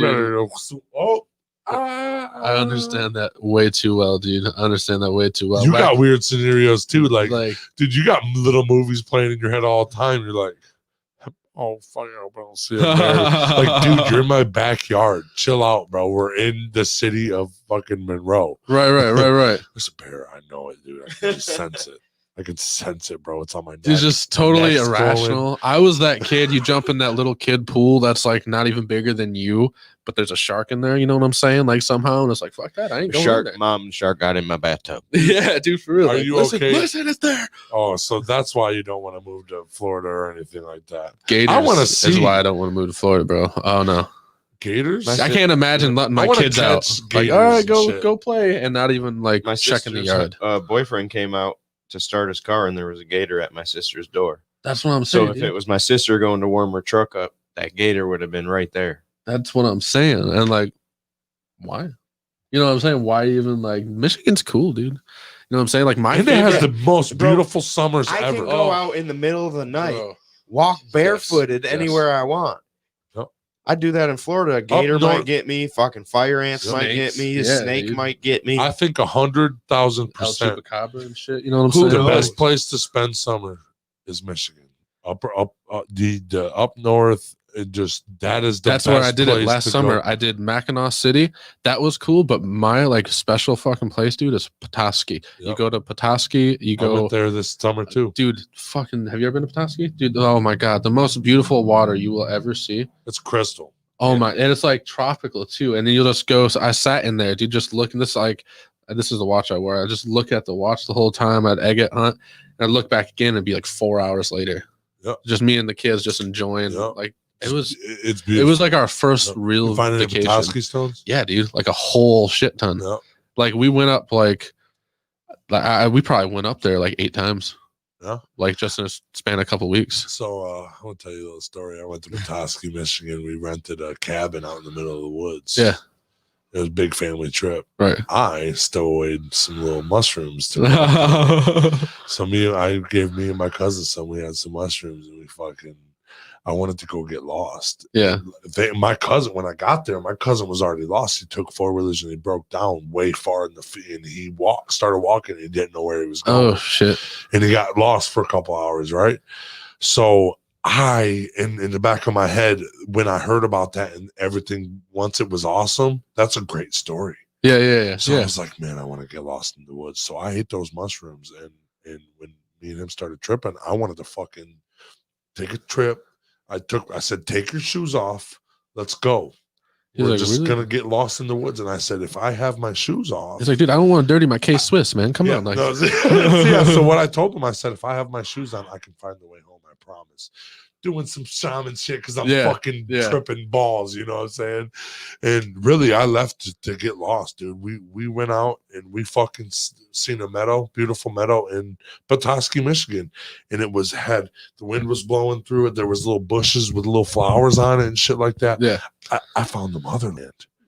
So we sat there, smoked, fucking just chilling like that, you know? Yeah. And that's when I came to fucking conclusion. I said, Michigan's the best place to go in the summertime. Is the best place to be because it's so rich. It's so, because all the everything growing, there was wildlife everywhere. I could just see it. This is great. Have you ever been? I found my way back, tripping balls, and I didn't even know I could get back. I have like no idea. Just like because I just said, dude, once my feet are on the ground, I know where I've been. Like I was being a hippie, bro. I was being a whole hippie. I was in hippie mode. I was eating fruit. It was weird. My mind knows where to go. That's what I said. I said if I put my feet in the ground, I know where they've been. I was just talking out of the fucking mushrooms, dude. Right. I can find it. So I took my cane and we got our way back, dude. It was congratulations, T-Rep. You're a shaman. You like somehow spiritually leveled up to like a master guide. We were gone for a minute, come back and being around humans tripping that hard, I couldn't do it. So I had to sit in the woods still, but I was interacting with my family on the property. They were like, "What are you doing over there?" I'm cool, but I am now a tree. Yeah, don't come over here, bro. I'm about to rub mud on my face and disappear. I was like, dude, I'm a bush at the bottom of this tree. It's like what Rambo did in First Blood, dude. You just fucking blended in with mud. You want to play catch, T-Rep? Oh my god! Someone walks by, you just the fucking French are coming through. We're fucking getting ready. Tyler, come play catch. Get the fuck out of here, dude. There's kids driving little fucking 4-wheelers around, bro. I'm gonna get fucking sweeped. Because I'm gonna be running for the ball, fucking trip over a kid. You just scare him, dude. It's like, is that a fucking Wendigo? Jesus Christ! Yeah. Call me Little John. Yeah. Call me Dances with Wolves.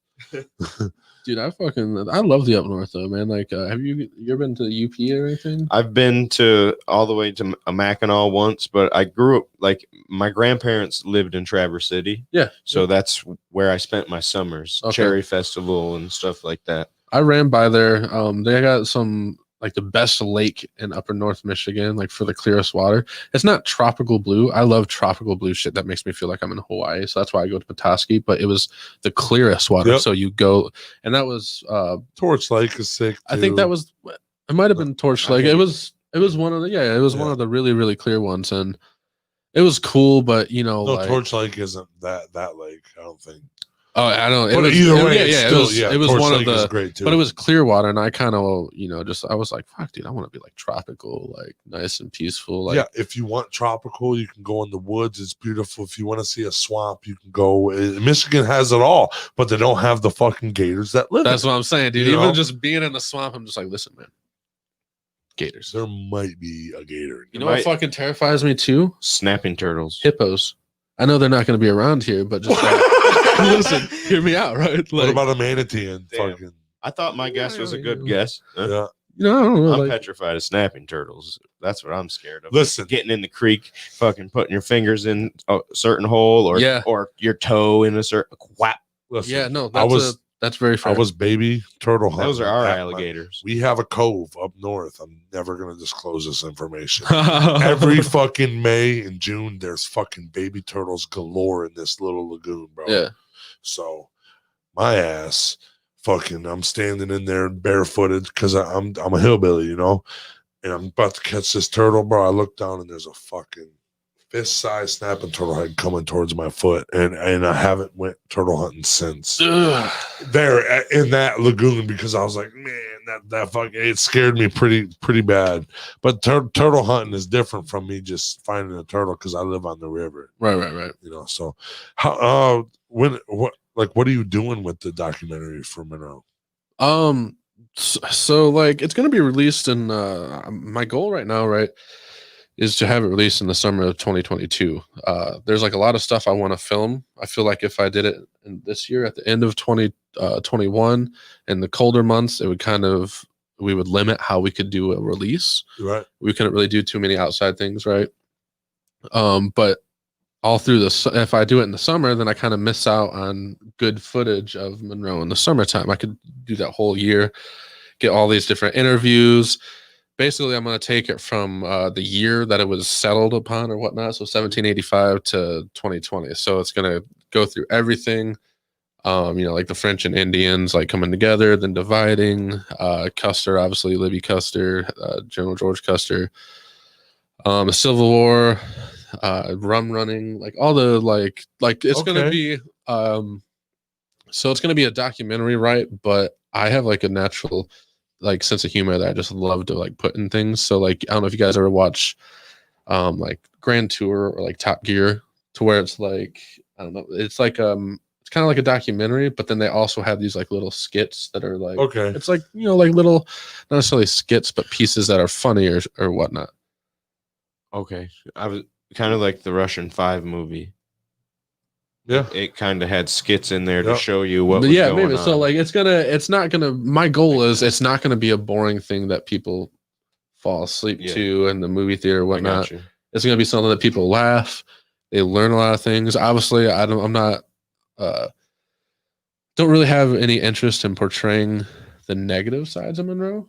I kind of like this. Monroe's important to me. It's everywhere.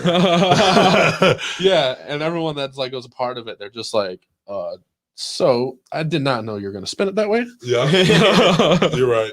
But no, obviously I want it to be about like what makes Monroe good, right? Or what makes not necessarily Monroe good, but what made it what it is. Yeah. How the land developed, why these buildings were here, and what made it grow here. The life of Monroe. It's a fucking living fucking town. Yeah, there's a bunch of so there's a bunch of history. There is, dude. Like, even over on Dixie Highway, you got the helicopters. Yeah, that dude, 100%. I always forget about that. I live on the Raisin River, and 100%. I seen a fucking 1,000 people standing in my backyard one day when I looked out there, and there was nobody outside. What?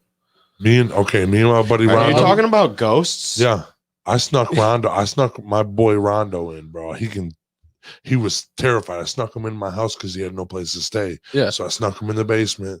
We're chilling down there. I go upstairs to get some fucking drinks for us and some food, like some snacks. Yeah. I come back downstairs. He's under a blanket on the side of my bed between a concrete wall and my bed. And he's under the blanket. And I said, what the fuck's going on? He says, go look out that window. And my backyard had people standing in it. That's all because where I could see it from in the basement, it was just feet. So I seen it too, and we got freaked the fuck out. Rondo. Are you sober? Yeah, sober as a gopher, dude. We had weed to roll and smoke there, like when we were gonna be there. We don't really give you right. That's not we smoked, and he left and slept in a park. He was homeless at the time. And he still didn't sleep in my place where he would have been warm, and he went and sleep in a park because he saw that shit. He was petrified, bro. But I went upstairs for about 20 minutes. Yeah. I was fucking around upstairs grabbing shit, and I come downstairs and he was already he's a ginger, so he was already pale, but he was pale. Dude. That's damn history. There's your history right there, buddy. Dude, man, yeah, no, I mean, all those buildings, all that architecture is still there. Mm-hmm. So, I mean, I've always believed in, like, obviously, ghosts and whatnot too. It's just there's even like a group dedicated to like hauntings in Monroe, Michigan and whatnot. And there's all these people talk about, especially like Hollywood Street. It's supposed to be like absolutely outrageously haunted, which is probably where all the people with wealthy money went and had like the nice houses or whatever around that area. And it's just like, of course, all the reportings around houses around the battlefield. So it's like you can't make a documentary about Monroe either without at least saying something. So like this is that's what I'm saying. So it's not going to be a part of the history of Monroe. I remember stories of when the paper mill was there. Yeah, I remember ghost stories. People saying that place was haunted. I remember when that building was still up. Yeah, like there was still parts of that building. I used to play paintball in that building. Yeah, that shit was hot as fuck. Dude. Like. That was the best place. The Dennison Theater was the hottest place to fucking play airsoft too. Do you know they have a Reaper? So it used to be called Reaper Theater. It's Lamore Printing now. That's just like a printing business. But it was Monroe's first theater, and it was fucking called Reaper Theater. Like, dude, I'm putting that in there for sure. You know what I'm saying? Just because like fucking, like that's sweet. I didn't know that. Yeah, dude. But and if you like horror films, check out me. I do horror films. Right, dude, but like it's generally like it's just like all this history is still there, and it's like, man, this is cool. So my plan is, we get obviously I want to talk to a lot of high level figures that are important to Monroe and have them featured. So I want somebody, dude. I'm down to have you guys featured in for sure. Just me. I mean. Like just you and your grandma gimmick and whatnot. It's like, says, I can be historic. What do you need? I'm Monroe's grandmother. Nice to fucking meet you. But dude, I'm where all your grandmas come. Yeah, dude. Come give your grandmother a hug. The spirits don't go to God; they come to me. There was like a full row of nuns watching the movie at the premiere. There's like, I know that guy. That was the Dolores. Hey. That's the motorcycle guy that fucking that was screaming in the fucking house. That Notre Dame lady is there, like, fuck you. Dude, he likes Michigan. Fuck that guy. Okay. He's diagnosed with multiple personality, but it's like every so often, everyone's grandma, one grandma at a time, comes out of him. No. He sees Betty over here that, Dolores is dead. Betty's over here alive. And she's like, Betty. It's Dolores. It's Dolores. I'm in this fucking weird dude's. Look at his face tattoos. He looks like a fucking retard. Dude, I don't know. Like, he shits all the fucking time. I can't stand it. I'm in this kid's head and I can't. I think I'm stuck forever. You should hear what he thinks about in there. They're just like, well, dude, this documentary's fucking crazy. Dude, that would be cool. So like you're gonna just important figures around there. Yeah, well, yeah. Like, so for instance, like I'm trying to reach out to Lazy Boy right now because like, how do you make a documentary not feature Lazy Boy, right? Right. I didn't realize it started here in Monroe. I didn't. Yeah, and like they're only in Monroe, and I didn't realize that. Like they've were made here in Monroe. They kept being made here in Monroe. I've only heard about Lazy Boy word of mouth. During the war, Lazy Boy started making seats for tanks and stuff. Well, goddamn, buddy, I like that.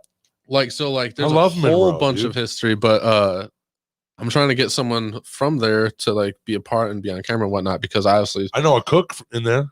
Dude, I know one of the cooks. It's just fun. Let's just funnel I could probably get him to be able to fucking talk to anything, dude. Just because I'm trying to reach out to a whole bunch of people. I'll tell him he's their fucking head chef of their kitchen. I want this to be Dev Rucker.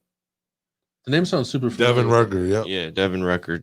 Look him up. Get in touch with the development group. Yeah, for sure. You look him up. He can help you. He knows everybody. You guys know Zay, right? Zay was on here. Yep. Yeah, Zay's a good guy. I was actually Zay's a really good guy, dude. Same group of Dev works with Zay quite a bit. Okay, yeah. So like all them young talents in Monroe, dude. He's got them on the development group.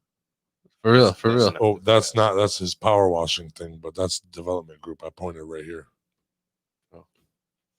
Yeah, dude. What Zay's doing with the Chosen Few and whatnot? That's fucking. It's great, dude. I like the art. I love it. I want to plug that as much as possible everywhere, just because like I was out in Monroe doing my little clip, like just like it was the one I did on YouTube. It wasn't anything like big or whatnot, but it was just one day I had some time and I wanted to. I think I was doing like before a shoot or whatever.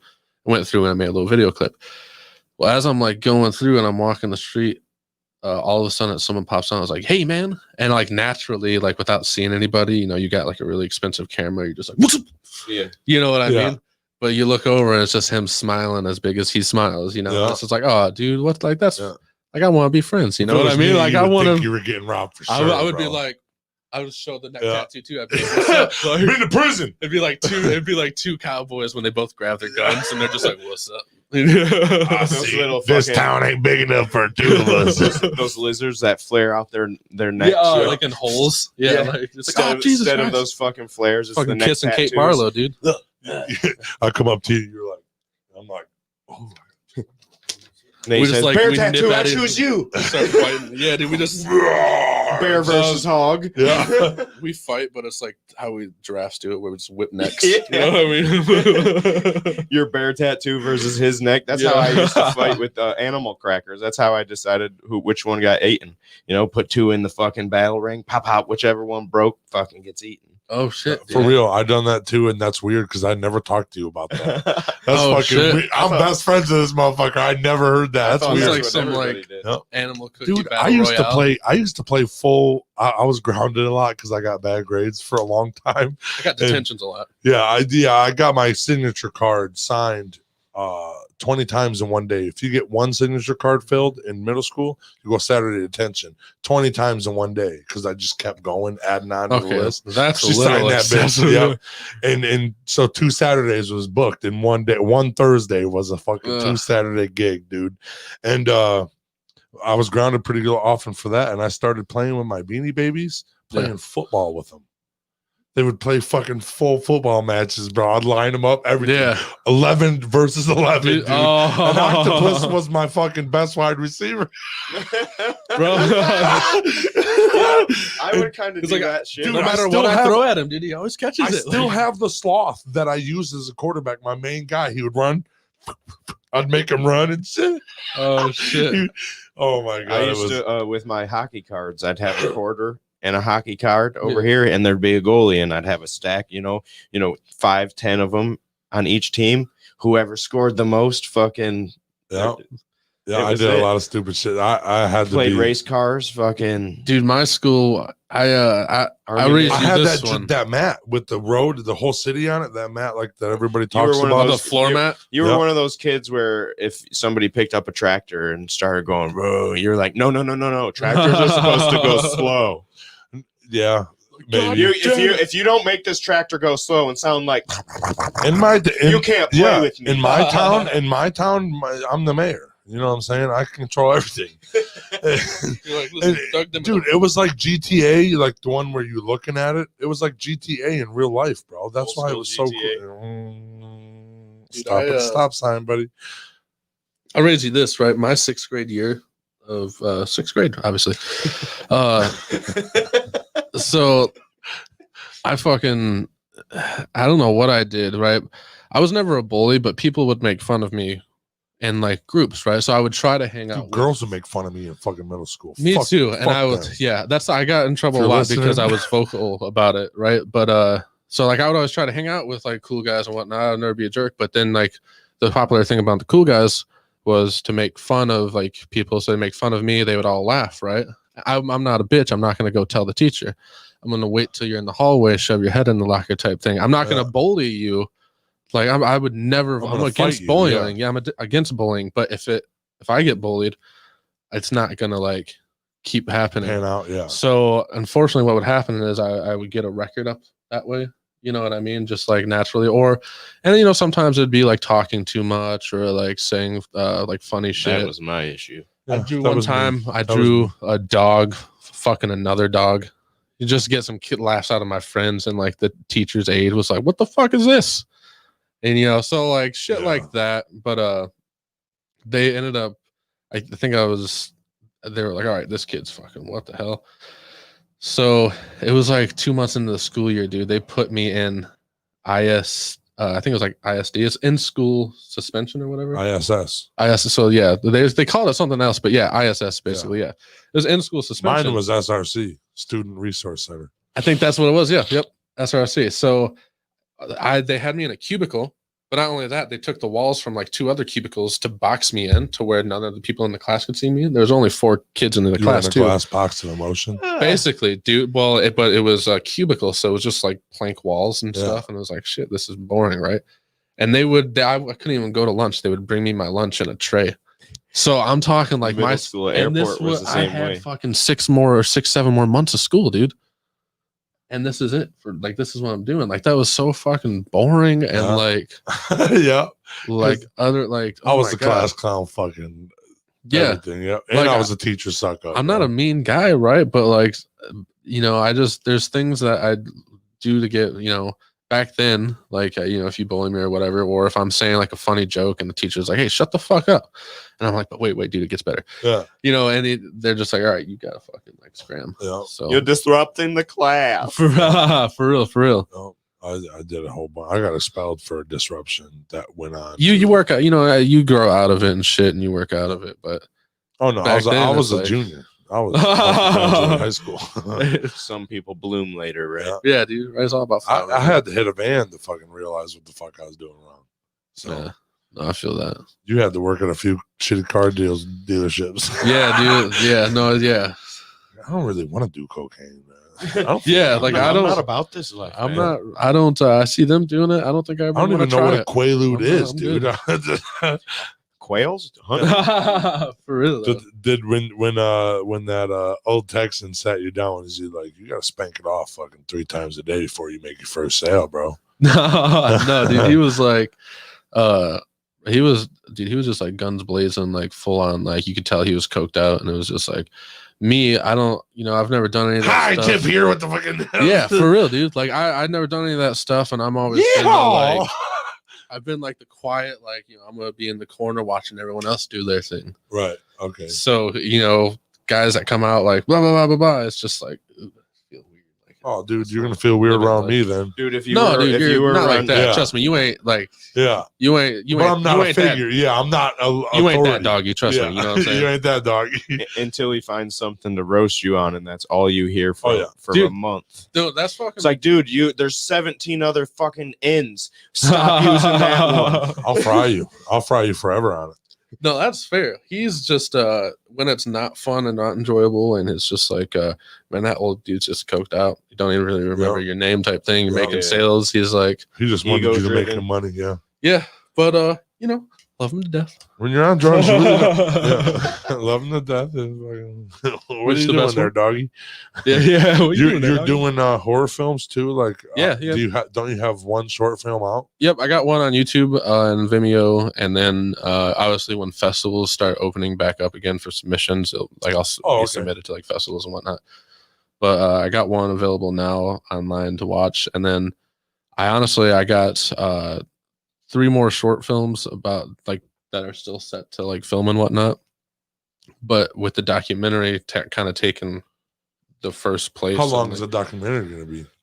So if all is how I want it to be. It should be around, you know, hour 45, maybe 2 hours. The key is once you get close to that 2 hour mark, and after that 2 hour mark, you really got to have a good product that's like entertaining and funny, and like ventures away from funny a little bit, gets informative, but keeps that entertainingly like comedic value in there. Because, you know, a 2 hour documentary, if it's all about Custer and the war, dude, people are going to watch 40 minutes and be like, oh, bro, I can't take any more. I'm going to fall asleep at that point. Right. Yeah. Put some animals in it, I'll watch it. That's what I'm saying. But if you talk about this, talk about that, then it's rum running, and then you cuts to a scene, and it's just an old Ford busting ass across like a ice lake and shit. Okay, yeah. You're like, okay, maybe, you know, like this is informative, and it's actually done pretty well. Like, you know what I'm saying? So I'll check it out. That'd be cool. I appreciate that. That's like one of the things I'm trying to go for. But yeah, it should be like around an hour 45 or 2 hours. You like doing documentaries? You want to do more, or like?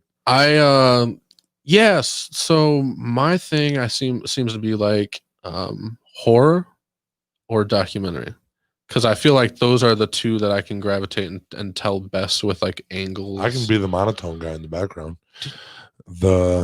Hold on. The frail lizard stalks its prey. Can we get that redone, please? Yeah. And go. Take like, 43. Yeah. You're like, shit, man. Take 43. I can't say it right, dude. Leave me alone. Like, listen, man, why don't you just give me your key? And, we'll call you. We'll call you later. You don't want to go on the rain? Okay. I like those guys. They have the same talk. They're just like in the Sahara Desert. Dude, yeah. Especially you get that old like cowboy that's deep. Where in the Sahara Desert. It's like, goddamn, man. The fucking lions run wild out there. And I've got diabetes. Diabetes. The fucking lion stalks its prey like a Texan stalking a business. Do you have diabetes? Yeah, dude. No, I want to do like more documentaries, right? So I reached out to Rhino, who's like this fucking absolutely amazing professional wrestler. Like, are you into wrestling? We know into wrestling? Oh, dude. So, who are we, bro? We grew up with. What's Rhino. your story about Nate Bach after you say this about? Oh yeah, so Rhino. Okay, so yeah, we're getting there. I got to tell the Rhino story first because it's gonna lead into that. Yeah. Because if I had to go, so you know, when I say, remember how I touched earlier about my Uncle Cliff, and I got all his stuff fed to me. Games. Well, I got a lot of wrestling games, WCW games. I got a Sting mask. He was a huge wrestling fan, right? So I have this connection with him. Lucky Sting mask. Right. Lucky. He went to WCW, watched it live, and bought it there. That's what I'm saying, bro. So, legendary. So I have this. I'm always gonna have this lifelong connection with my Uncle Cliff, and naturally, anything that he was into, I have this connection with as well. So. Wrestling in like the Attitude Era isn't just wrestling in the Attitude Era. It's me enjoying it with my family and back when things were good. You know, back before that, you didn't have to worry about a motherfucking thing. Back before he passed away and whatnot. And so it's like that after that happened, now it's like all that is like all that stuff is gold. You know what I mean? That's like sentimental stuff. So back in the old days, Rhino. That's my favorite era. Yeah. So Rhino, obviously, ECW is huge back then, right? Rhino's like known for being the ECW original, like last world heavyweight champion at ECW, like tape and whatnot. And I reach out to him on Facebook. And I'm just like, hey man, this is what I'm doing photography still. I didn't really go over to film just yet. I'm like, hey man, if I heard that you live in Monroe, whatnot. I'm a photographer. Just wanted to reach out and say what's up. You know, I watched your stuff for many years and grew up watching, so it'd be a personal checklist item. If you ever want to do some promos, take a picture a couple times. You know, I'll do it for free, no charge. Because you know, reaching out to him and talking and whatnot, it's almost like connecting back to my Cliff and back in the day when things were good, right? Yeah. So it feels good all the way around, but you get nervous because you're like, fuck, I don't want to ruin it and have it go sour because it is sentimental to me. It's not like I'm a fan, like I fucking respect the dude and everything he's done. I'm not a fanboy, like, oh my God, Rhino, like fucking Rhino. But I'm like, dude, that's fucking Rhino, dude. Much respect. Like that's Rhino. Yeah. So he responds back and he's like, yeah, bud, give me a call on this day or whatever, and gave me his number. So I'm like, oh, fucking A, dude. Like, I'm not a fanboy, but at this point, it's like, that's fucking, dude, that's like. Dude, we fanboyed over D-Mac for fucking a whole week. You know what I mean? What like, do you mean? I can't believe you fucking talked to us. But yeah, dude, like, and so I called him, right? Super nervous. And we go back and forth the first couple of times, and a month goes by, and then we have a really good phone call. It lasts like an hour long. It's not even talking about any business, right? Just talking about him, saying just what's up, talking about his like his neighbors and their stories. He's good. He's a good guy. He's one of the boys. You know what I'm saying? He's a good guy. And then we ended up linking up, and he's like, hey buddy, so I told him, we should do this documentary. So he questions me like, what are your ideas about, doing a documentary? I'm not sure how we could do it because Vince owns ECW footage. So how can we showcase the ECW career and whatnot without having like to go through them, or how do we even do that? Because we can't just show it without getting the rights to it, or else we're fucked. You know what I'm saying? They're going to sue us. So we're trying to work that out and whatnot. And he mentioned how he's doing, like, he has this wrestling organization in Monroe and whatnot, and he wants to like take the production to the next level, essentially. So we haven't worked anything out, but that's like just yet foot in the door because COVID and whatnot. But yeah, but this is where we're heading, and I'm just like, absolutely. He mentioned he's like, I would like to make this the next ECW, and I'm just sitting here like, when anyone else in the fucking world says that, I'm excited. It's bullshit. Yeah. But when Rhino, if I said it, the ECW original, like that is the ECW World Heavyweight, like that's him. Yep. So when he says it, like, this is the best shot we got to make another. Yes. You know what I'm saying? So I'm sitting here thinking, like, if I could shit my pants, if I can bring my production quality to their organization, help in any way possible, like, here's some ideas. I was thinking, what if we can make this angle? You think this would be cool at all, or can we do this or whatever? Obviously, here's where like my multiple hobbies come into play, because I've recorded music for the last 10 years. So I'm into audio and engineering and like all this stuff. So, the boys are going to need their own theme music, because some of the theme music they're using for live shows is not something that we can use on live productions or whatnot. Yep. So there we go. I can make their own theme music for them, send them a bunch of different things that they can figure out, take the production to the next level. So this will be a fucking big thing. So now I'm geeked out, right? And then he says, without revealing too much or why, because I don't want to. Some things aren't released to the public. I want them to release it. But he goes, I have this tag team. I have this wrestling seminar coming up. I have this tag team, and I don't really need promos too much right now. But if you wanna come get some of them, that'd be sweet. And we I can meet right. I'm already Rhino, bro. I don't need a promo. Right. Yeah. So I can meet him and stuff, and we can connect. So that's cool. But it's Nate Bach. Nate Bach and his friends, right? Yeah. Game changers. Game changers. So I get the text. He's like, I'm gonna have Nate Bach reach out to you and give you the address of the place, and you guys figure out a time and whatnot, and then we'll just see you on Tuesday or what. I think that was the day I went out there. And I'm like, cool, man, sounds good. So I get there, and I'm communicated with Nate Bach back and forth. Haven't met him or talked to him or anything. Never met any of these guys yet. Right. Just could talk to him. Just been communicating with him. Right. Pull in. Knows trucks right behind me pulling at the same time. We're arriving early, so right away I'm like, all right, sweet, dude. Get out of the car, and it's I'm Nate, he's Nate. So we're like, oh, sweet, dude. So right off the bat, it's like a little like 90s comedy, like, hey, the Nates, blah, blah, blah, bullshit type thing. But he's just, dude, the greatest guy. Like I got to hang out with him and then his friends and whatnot.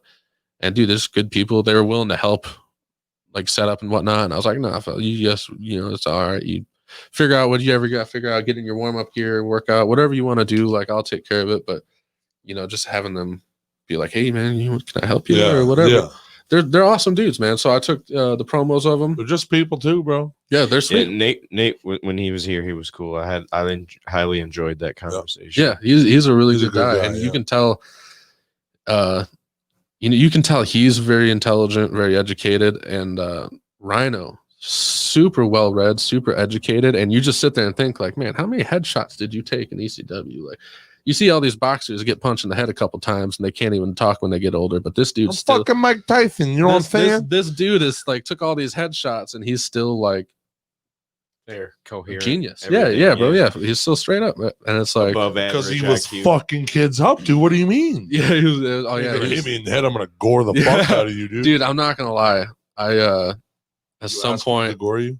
But at some point, I think it's gonna come up. I'm gonna be like, listen, buddy, you know, I think you owe me a favor. Dude, you got to do it. So I I'm gonna set it up. I want you to gore me. Yeah. You know what I mean? Through a table. And that's what I'm gonna say. I'm thinking about putting the table in the corner and just having you do it. Like, yeah, I've seen this so many times. This is never gonna happen again. Film it. This is never gonna happen again. I want you to just fuck it. Let's do it. Yeah. Whether it has to be a shoot at a live event and you like take the camera guy and say fuck this camera guy and then you know like gore him through a table. That would be way cooler. Or if you just do it like fuck this camera guy. Yeah, and like the you camera, ruin the show a little bit or something. But the camera, I'll have it to where the camera looks like it goes down out of him grabbing me, but it's really set up to like still be shooting just like on its side of me getting the shit. So when the pay-per-view airs or the episode airs, people are like, "Oh shit, dude, he did really." I like the way you think. Thanks, dude. I do. Likewise. I like that. Likewise. I like that. That's very. I like that. But that's what I wanted. Like he mentioned, like I want to create in a movie and everything. Right, dude. Yeah. But he mentioned like I want to create the next ECW, so I'm just like, sweet dude, can I like help write too and stuff? Like I've always wanted to do this. I'll be their commentator, dude. Honestly, like I say dude a lot, but fucking yes, dude. Yeah, like that, dude, fucking yes, dude. Yeah, solid, dude. But I would. That'd be sweet. It's all gonna be how I guess pans out, right? And as a wrestling fan, you know, I have other friends that are wrestling fans, and like whenever I need help doing something, I always reach out to them. I'm like, listen, dude, you want to help me? Like, you don't even have to help, but like since I got less stuff I got to bring in, I can load it all. But they're not gonna question if I need, you know, they're gonna know I need help. So this is gonna be a chance to just like, if you want to meet these guys too. Because, you know, some of my friends are fanboys, but they're not in a way to where it's going to be annoying. It's just a respectful, like, wow, dude, that's fucking... Like, if I took you guys there, you're not going to fanboy out. You're going to be like... shit out of it. What do you mean? I fanboyed at his fucking boatyard bash. What do you mean, dude? Dude, not really, but... That's he's holding the boom like, hey, Rhino. I can't wait for another one. I wish I was, like...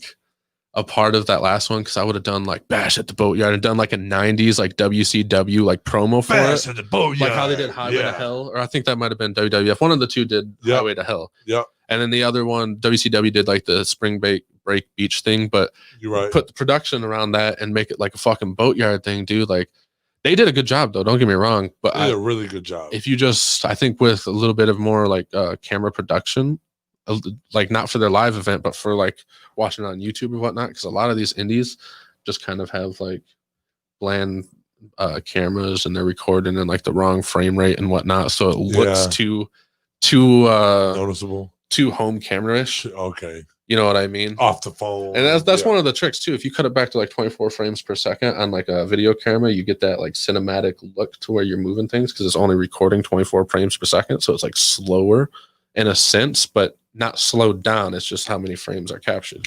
Right. So it makes it look a little bit more better, or a lot more better, honestly. And a lot more better. A lot more better. There we go. I like that. So more better. I got West Virginia in my blood. So a lot of those little ones will come out. Yeah. But washed myself the other day, and my grandma washing machine. Wash, dude. That was go over there and wash them dishes. Hey, grandma, can you spell that for me? WARSH. It's like W-Ersh. Like, oh, okay. My grandma's name was Erlyn, but she went by Lynn. But it was Erlyn. Erlyn. That's actually pretty sweet, though. Dude, what's her name? Erlyn. It's like Berlin without the B. Oh, shit. It's like Hurlin. Like we were gonna name it Berlin, but you know, this is like you don't have the B silent. That's fucking weird, dude. Yeah, dude. I don't know, man. Like you working on any movies coming up in the future? Yeah, well, yeah. So so I have like obviously other than the documentary, I have those short films and whatnot. but I also have like a feature wrote out. It's not wrote out in a script form yet, just rather than like a general summary. So I can start writing the script. Just the storyline. That definitely is not a short film, and it has to be something that I get funding for investing, because we have to have a budget to get everything that is in there as planned and whatnot. I did my first film on like no budget and whatnot, so that looked decent. It looked pretty good. I did the best with what I had. Want to show off your work. Yeah, you try to show off like what you can do with nothing and whatnot. So I definitely have a like a full feature planned out, but it's just you have to make connections and then get investors and then go from there. Some things come in time. Like we have cartoon ideas. That's what actually got us started. Yeah. Like you said, it wasn't even necessarily photography that got you into it. Right. Yeah. It wasn't podcasting that got us into this. It was wanting to do a cartoon, and then we're like, well, we don't know how to draw. Yeah. we can make the stories and have everything funny, but we can't. Like, we can do everything else. We just don't know how to draw. Can't animate. That's that's funny. Is that kind of I dabbled in that too, and that like led me, I guess, into this too, because I wrote a children's book for my daughter.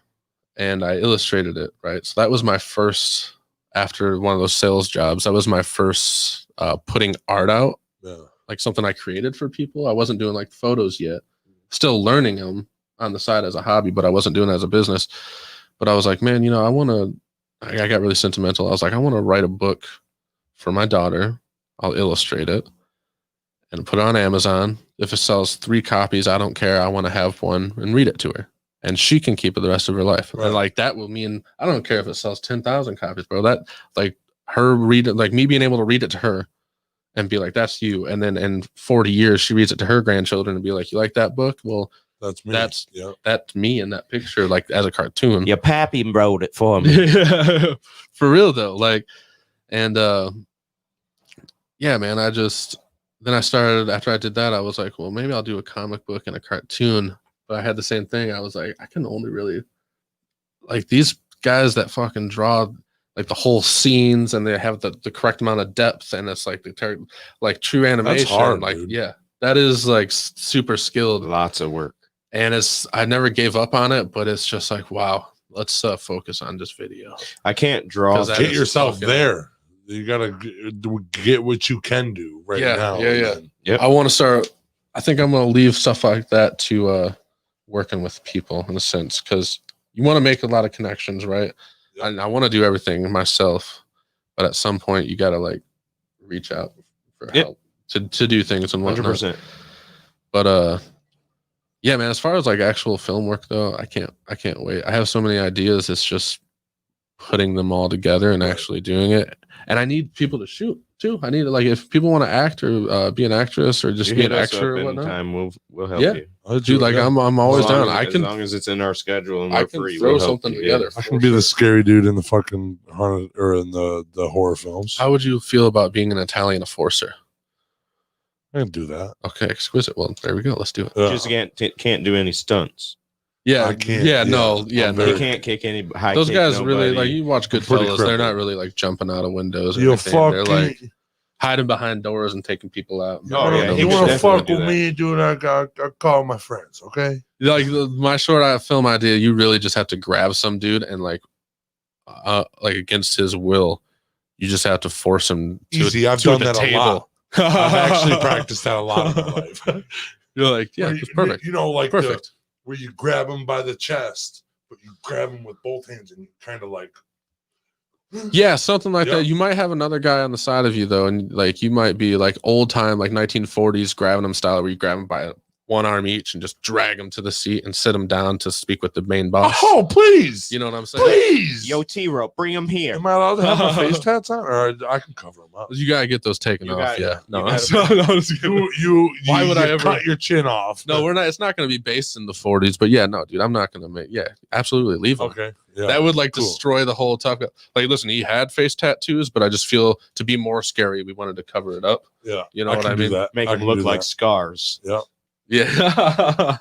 Yeah, but if you ever need help with that, we can definitely do that. Yeah, dude, for sure. This fits in our schedule. We got podcasts a lot, but if you the later out you let me know, the better I can schedule it, because then I can schedule shows around. Because we're free 2 months from now all the time. Right. As of right now, but as of next month, I'm booking more people for the next 2 months. So and if we had obligations for that couple days or something, we could take those days off and we're not putting anybody on those days. Right. But yeah, I'm willing to help. I want to see what I can do. Yeah, dude. I'm always like, I will definitely. At no point am I going to be like, no, dude, not a good idea. Yeah. Because no matter what, we can make something look good. A body's a body. Yeah. Yeah, we can make something look good. Even the worst actor and actress in the world, it's like the only time it's bad is if the director lets you keep that to the final edit. Right. Or who knows? Maybe I'll be on Ellen DeGeneres one day. You know? How'd you start? Some dude named Nate was fucking. There's just like a box, like a president. Someone jumps out and you're like, God, Jesus, dude, that would really. The name of the show is Faticus Saticus. Yeah. T Daddy Fat Sack. Oh shit. So, dude, welcome to Faticus Saticus. It's like, this is my favorite show. Here's a weird question. Yeah. Would you rather be a big fish in a small pond or a small fish in a big pond? Small fish in a big pond. I like claustrophobic reasons, and then fuck small spaces. Yeah. I can fucking, if I'm in a small pond, we'll hide under a rock or whatnot, because it's probably, chances are there's gators in there, right? Yeah, right. So we're fucking keeping away from those bad boys. Small fish in a big pond, dude, for sure. Yeah, for sure. Oh, that's a good answer. What about you guys? I don't know if anyone ever. I'd rather be a small fish in a big pond. Gives me room to grow. Yeah, I'll get fucking bigger than all these motherfuckers one day. It's inevitable. I'll stay in the coral. Yeah. It's inevitable. If not, I'll be a fucking Indian enemies. Fuck you. Right. It's like Nemo. Hey, yeah, be a scary ass Nemo. I'm gonna touch the butt. I'll be the best wide receiving octopus there ever was. Yeah. Bro, it's because he's got 8 arms, bro. Good job. That's why. That's why he was the best one. He got the Heisman. Yeah. What do you mean? We called the Heisman the Rupp. Yeah. It was the Heisman. Alabama jersey. Like, fuck that. Even Alabama. None of them had jerseys. It was just, I just knew who was teams. There was 3 teams. The octopus is doing the Heisman pose. They took it a step farther. He had like a retirement speech for him. He was like, what happened was I would set the octopus where he would catch it. And I'd set the defender. So it was a fucking rigged game. You're Pete Rose, dude. That's what it was, Call dude. me Petey. I feel like as soon as the commissioner figures out about that, dude, you're out of here. Yeah. I'm saying you'd never be able to play. It was my league, bro. They were dead. That's fair. Lifeless objects. His legacy would have been tarnished forever. When you put it that way, that's fair. For real.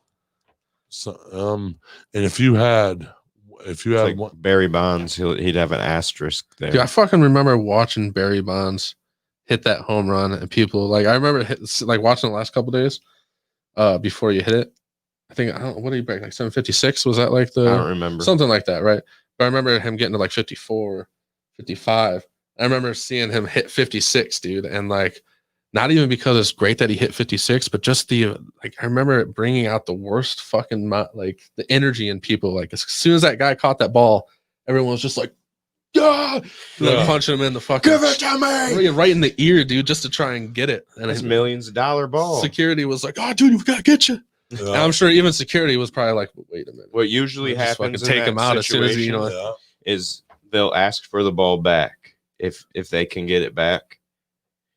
Sometimes the fans like, no, come pay me. I just straight up keister it like you're trying to board a plane and not get caught. Yeah, dude. Go get it, bitch. There are certain sports they won't let you keep that ball or that.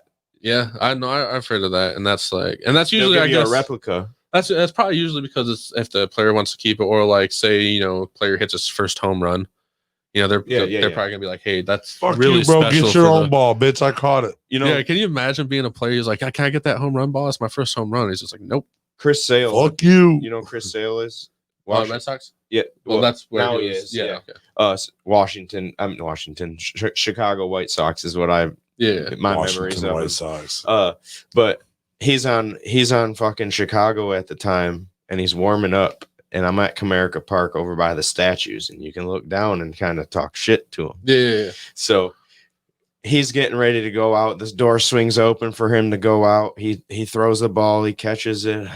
I walk up. I say, "Hey, Sale." He looks back. I go, "You suck." And he chuckles, and I throw up the little rascals. And he tosses me the ball, and I grab it. It was Sale became. He was. I already liked him, but he became my favorite player in that moment in time. You know, if that was Roger Clemens. Roger Clemens would be like, "What the fuck did you say?" And he would just start climbing up the stands, all roided out and like sweaty, like the Papa John's guy. The next time I was there, I was threatened to be kicked out because I was down there talking, and it wasn't even like, him, sir, you are like really disrespecting our players. I wasn't cussing at him or anything. I was just, being because it's like, dude, you're hurting their feelings. He's got to pitch a game today. It was family friendly roasting at him. You know what? Pitcher's got it big, but silly things like that. Oh God, yeah. It wasn't even. I wasn't even cussed say "f you" or nothing like that. You suck. I was the security guard. I was like, you know how the baseball players and the umps fucking come together. That's how me and the security guard were at one point. I ain't even cussing. I ain't doing nothing, man. What's the? You start kicking dirt on home plate like your manager. You're like, what the fuck? You're out. This is bull crap. I ain't out of here. You're out of here. I'm leaving. Yeah. This is standing room. Ticket says I can. He's like, you gotta sit at your ticket then. You ain't. It doesn't say standing room. The police come. You're like, listen, man, I'm just trying to have a good time. You know, like, we don't need to yell. You know what I'm saying? What's funny is right after that incident happened, I was like, fine, whatever. My buddy's like, oh, I thought I would be the one to get us kicked out. I was like, come on, let's go over here to the bench. That game, they won the division, and they come out of the locker room and started spraying us. No shit. With champagne and shit. That was the coolest thing ever.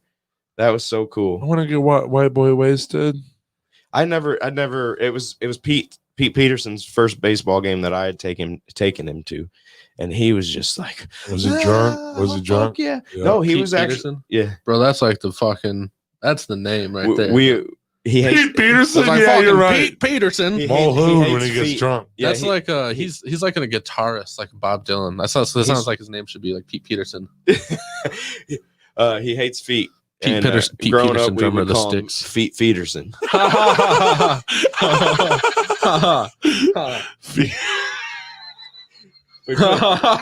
We throw my little sister's bro, you sound like face while you sound like fucking TV. Wheezy, the penguin from Toy Story. You're like, what? Yeah, dude, that Peterson, because I always thought that was the weirdest name ever. That's like a fucking like John Johnson. You should be like Peter Peterson. Pulling up in a red convertible with black glasses, long 90s hair, and you're like, what's up? I'm Pete Peterson. Dude, it's like, oh shit! You show up in a 1986 fucking T-top fucking IROC Z jean jacket. It's Pete Peterson. Mulhoon when I get drunk. Private Eye. Pete Peterson. Oh shit! Now you took it like detective. I picture him in like a gray suit and like Detective a fucking Magnum. Pete Peterson on the case, dude. What was your favorite cartoon growing up? Oh shit. I like this conversation. Yeah, dude. I don't know if we're almost at 2.5 hours. Oh shit, we're at 2. Like, well, Phil, whenever you guys want me to leave, no, you're good, bro. Get the fuck out. No, but, we don't have a set time. We go till. I mean, dude, I'm indulging the conversation, bro. Yeah, for sure. My favorite cartoon, right? So, favorite cartoon. Period. Shit. I don't know if I had that. When I say I don't know if I have one, I generally mean that because I grew up on Rocko's Modern Life. Fucking Courage the Cowardly Dog, which had some of the best art, like in general. 100%. He's top 3. But if I had to pick, and I will live and die by this, okay? But fucking SpongeBob, dude. I like that. I agree with you 100%. I think that would probably be if I had to label more than Avatar. For you, Avatar is my favorite. By far. I think the storyline, I think the character development, the redemption story, teaching of certain mind things, the Uncle Iroh's everything Uncle Iroh said means something. He calls me Uncle Iroh all the time. You know, that's fair, right? I could see that. Mine with SpongeBob is like, you didn't bring me my tea this morning. Oh shit, I didn't have it. I was busy. I woke up late and everything. Yeah, I know. That's Uncle Iroh. Now he's gonna have to bring the twisted one. You know what I'm saying? Yeah.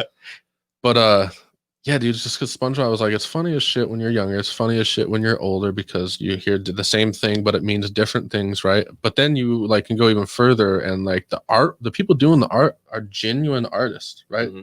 Like genuine artists that have their own career and like paintings and whatnot. So they're doing the artwork for SpongeBob, and it's like, this is a kid's show, but like, not gonna lie, this is a genuine. It's funny as an adult art. too. Yeah, and yeah, absolutely. And you see some of their and shit, you see the like, innuendos and shit, and you're like, mushroom trips, and you're like, oh shit, this is what this was made for. Like, Spider-Man, the new Spider-Man. That's made for tripping. Into the Spider-Verse. Spider-Verse, yeah. Is that the one that's like animated? Yep, that one's 100% made for that. Really, dude? I never seen it beforehand, but I if you watch, I sat down one day and I go, oh my God. And I cried afterwards because there's people this smart that can hide something like this into a kid's movie. And it's like, we have no chance. It's 3D when you're tripping. Is this a real simulation? Yeah. It might as well be. Yeah. At that point, and then in my mind, I was yeah, dude. Yeah, no, I it blew my mind in that aspect. Dude, listen. There's multiple people that went into this, that created this, that know that this exists, and there's millions of people that have no idea. Yeah. Yeah, they watch this movie, dude, every fucking other week, and they have no idea. So much is out there in terms of content. You gotta think, like, how many shows, just television shows and movies, were made in the 80s, the 70s, 80s, and 90s, and those are all still out there. Yep. But we're only living on the stream of like new releases. So now, like, there's this entire world out there that coexists at the same exact time, but not really. You know what I mean? And it's just you're actually right. That's cool. I never thought of it like that. You can get lost in like dimension. European films, French films, 70s, 80s. Like you could literally live an entire life just living and watching in movies in that era still. Do you know we're in the spirit world? Welcome to the spirit world. Dude, I watched American Dad. My favorite cartoon, by the way, of all time is Family Guy. Really? Dude, it's been Family Guy is definitely second. Just better than The Simpsons, 100%. It got me. It advanced my humor when it needed to be. Like that teenage years when they idolize, oh, that shit ain't funny anymore. This is what's funny. Yeah. And then you grow upon that. Yeah. Well, South Park was that for me. I never got into them, but I always liked it when watching it. Dude, I just never. They make fun of everyone. Yeah. No one. I'm sure watching it now, I'd probably get more shit. I think South Park. I think so. I think it's better than The Simpsons too. The Simpsons is like family funny, but like South Park is like fucking. If I'm being honest, I like Futurama better than Simpsons. I like Futurama too a lot. That's a good story. I cried during that fucking. I've cried all the time when that was. They get more like him and Layla have a fucking real Fry and Layla have a real fucking like connection and shit like that. I cried when Fry died. Fuck, dude, I cried a couple times in that movie. You remember when he ate this the gas station sandwich that had maggots in it, and he just started becoming like the perfect macho man, and like, everything was good and shit. Dude, there was so many fucking. I was way in tune to that as a kid. Yeah, I liked the Futurama more than I liked all the other ones.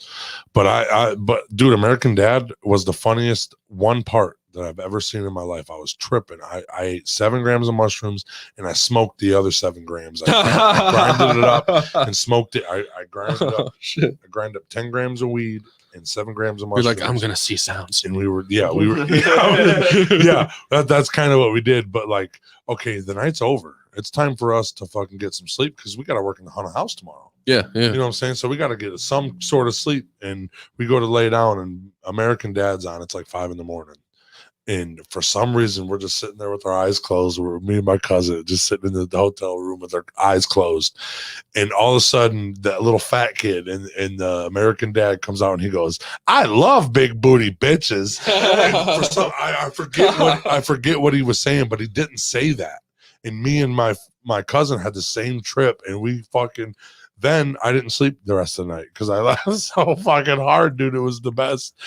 I love that fat kid come out here. I love big booty bitches. And I was like, what the fuck? And I said, what did he just say? Because we it just hit that spot. Yeah, the light come on in a couple seconds because we're laughing so hard. They got to run around the room. Dude, that was the funniest moment in cartoon. Is I like adult cartoons and everything. I think the Avatar is an adult cartoon. You know what I fucking miss is being like just and you can still do it now, but it's not the same as when it was fucking 15, 20 years ago. Is late at night, just have an Adult Swim on and just watching everything that comes on. They're Robot Chicken, yeah, fucking 15 minutes of just hilarious. Remember those little like trippy, like it'd be just a cat in like a sauna or something, just like bullshit, just stupid, visuals, yeah, stupid. But it was like you just sat there and you're like, whoa, this is fun. Adult Swim still goes. You'd be like 7 years old. You're like, whoa, dude. Because that was Family Guy. Love, Death, and Robots on Netflix. If you like that type of weird shit, watch that.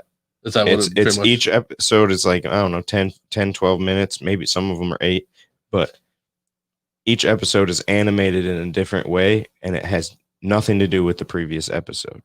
Oh, for real? Okay. It's pretty cool. So it's like its own thing. Yeah. How many episodes is there? Maybe 10. You could get through it within a couple hours. Okay, I'll watch Just it tonight. Binge watching it, yeah. It's pretty cool. Where's it on Netflix? Netflix, yeah. Okay. Love, Death, and Robots. I'll watch it. You guys been talking about it for a while. Dude, it's so cool. Like, I'm not even gonna check it out. I found it in one of those. Mostly like a visual nights. thing and whatnot. Yeah. It's funny without it. Yeah, okay, yeah. You can watch it. You can watch it without, but I don't know, dude. I can watch the whole seasons of Rick and Morty and go back on acid or on mushrooms or anything. I've still yet to watch season 4, dude. I can't find it. Yeah, me either. It comes out like on Hulu like a year later, don't it? I don't know. Maybe you should get a Fire Stick. You can watch it right now. Yeah. Jailbroken. That's true. I mean, we don't condone that at all, but we don't. Yeah, I didn't think. We don't condone it, but I know a guy. You know what I'm saying? Yeah, I feel that.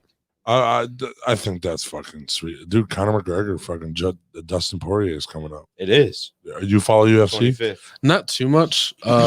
What's your sport? Oh, you like baseball and hockey and yeah, I follow sports generally, like football and whatnot. I like boxing. I don't follow boxing too much unless it's like guys I like, which like Tyson and whatnot. Obviously, like I hate the bandwagon. But did you watch Tyson's fight with Roy Jones? Dude, Tyson won that fight. I don't care what. 100%, dude. Yeah, dude. Did you see Roy in the interview holding his ribs like fuck? Yeah, dude. Those fucking tough as shit. He and that's Roy Jones Jr. That's not like Roy bitch. Up so bad, you know body wise. He's like, I don't know if I want to do this again. Yeah. And I was just sitting there shit right watching it. I was shaking it because like I haven't watched a Tyson fight live, and I might not be able. I don't know. I might not be able to watch it ever again. Like if he doesn't do another one. Yep. But like, dude, just him coming out and him throwing those punches and the speed, you realize like this is a man that really, if anything, he's gained stuff since the last time he's fought. Like he's like this dude's fucking crazy. He tripped on ayahuasca. He is crazy. Like he's not crazy. Like, but I dude, can't hit funny. you in the face, huh? No knockouts. Well, your body's gonna be fucking hurting. Do you think that's what they did? Wait, do you think that's what he did? I heard there was stipulation. Yeah, no knockout type things. But see, when you do that with Tyson, I'm just that's a guy that hears things. He didn't really connect with Roy too much in the head. I noticed it was more body shots, holding it, and so I guess I get it, right? He was working him. Would have knocked him out with body shots. Yeah, if it would have been a full 12 round. Yeah, because Tyson was barely even gassed, dude. And Nate Roy Robinson was got fucking slept, bro. I heard it. The memes were like my favorite part. Like him dude, just, like, the memes came up 14 minutes after. I give all respect for him jumping in the ring like that. You know what I mean? But the memes were golden, dude. Someone should have told him that he was stepping in the ring with somebody that's really training. He's been training for he really knows what he's doing, bro. He's really got some. Yeah, he's not just some YouTuber. He's a YouTuber that trains. Right. Yeah. And it's like then you see people that are like, well, stupid Logan Paul, and it's like they're brothers. That's a different one. They always Nate get Robinson won a fucking dunk contest. I'm pretty sure Logan. I don't know which Logan's the one that got in trouble for that suicide thing, right? Right. Yep. The suicide forest. But he is boxing now too, and they're starting to get. Well, he's fighting Floyd Mayweather. That's what I'm saying, and I'm wondering, like, does Floyd know it's not like that's a different Paul brother? Yeah, they both. Okay, so Logan has boxed professionally too. KSI. He fought KSI twice. Oh, okay. So Logan has a few as too. YouTube battles, but yeah. So they've each got some professional fights under their belt, and that's why. That's weird. Wouldn't you rather go after Jake though? He's one of the big. Yeah. Wouldn't you rather go after Jake? Because Logan's one of the bigger YouTubers, and he knows the game. Yeah, he's not going to come in here trying to fucking blow Floyd's face off. Right. You know, he's already taken falls from Paulo Costa. You can't even do that though. You see these. I've seen videos where Paulo Costa punches him, and he just goes straight down. Like, I don't know if it's staged or not. I'd probably go straight down if Paulo Costa punched me like that too. Right. You know, but he's in that mix also. I like watching them because I like watching like indie anything. They're it's a pro fight, but I like guys that aren't fully trained. Yeah. It's still like work at like the Iron. It's still got work to do to get better. I enjoy that stuff. Even like indie wrestling, I enjoy watching, especially being there for that. Yeah, I watch him, dude. I used to watch Kevin Steen, which is Kevin Owens in WWE, but when he was wrestling indies, he was Kevin Steen, and dude, he was. Like, that was awesome because he wasn't he was more high flyer-ish than he is in the WWE. Mm-hmm. So as a big guy, you were watching a guy that really didn't have strong arms, right? Or they're strong, but he didn't have big ass pythons. And he was a little, not in the best shape. Yeah. But this dude was doing way better stuff than anyone, like in like actual work. Yeah. Better than anyone else, and it's just like, damn, that's why he got to where he's at. Right, that's just somebody that's good and wants to be there. This chunky motherfucker can fly. The dad bods, dude. I'm telling you, we're fucking doing it. Dad bod, we're doing 2.0. He's a good heel too. Yeah, for real. Okay, we got one more question. Yeah, one more question. I got a dinner to go to. I just remembered to. Oh shit, dude! It's Olive Garden night. Yeah. I got to do a Christmas party because we were in quarantine for Christmas. Oh yeah. So. If you had not a question, it's more like a statement. Yeah. If you had one last thing to say, this camera reaches out to the whole world right now. You got one thing to say. It's the last time you're going to be able to say it to the world. What are you saying? Hypothetically speaking? Yep. Yeah, hypothetically. But the camera's here listening. Honestly, if we were hypothetically speaking, given the way my energy goes, I would probably just look at the camera, pause for a good solid 10 seconds of silence. And cut the scene. Dramatic. I have nothing to say, I guess, other than what I put out. It's weird. I don't really speak. I'm yet to be humbled, bad. Yeah. I just generally appreciate all support and whatnot, but I don't really got too much to say, man. I want to make my work, let my work say whatever it says, type of thing. Okay, you want your work to speak for itself. Absolutely. So that's my whole point. Dying thought, go watch it. Yeah, that's my whole point, man. Because I could say whatever I want, but in 40, 50 years, they're not going to be listening to me. What I would have said, they're probably going to be, if I'm lucky enough and I make it to where I want to make it, they'll be watching films and being like, "Oh, this dude made this and this dude made that." So look at the art this guy created. Yeah. Hopefully, and likewise, I think they'd be doing the same with you guys. So. Hope so. Hopefully we just honestly I think we're just gonna end up growing together in this. So we'll make it work, dude. We're all about collabing. Bring the community together, we're all doing something. There's no room for bad energy, dude. We just all grow together type thing. So that's good. I mean, that's a good thing to say too. Yeah, for sure. Good words. For sure, dude. For sure. Hypothetically, it was the first one. Reality, it was the second one. Yeah. That's it for episode 48 of Pillar Talk. Go plug yourself in. Oh yeah, Damn, I fucked up. So Facebook.com/Nate Thompson Photography. YouTube Nate Thompson Photography as well. He does good work. Go check it out. Appreciate that. Likewise, vice versa. And then just to stay up to date and release more information on the documentaries, the films, short films. And anything with the wrestling business and whatnot. Send it to us. We'll share it. We'll share what you do. Yeah. Solid. Oh yeah. I appreciate you guys having me on and whatnot, dude. Thanks for coming in and talking to us, dude. I feel you'll be here again. So. I gladly. We'll be working with each other in the future. Yeah, for sure. That's it for episode 48 of Pillar Talk, guys. You guys have a great night. I love every single one of you.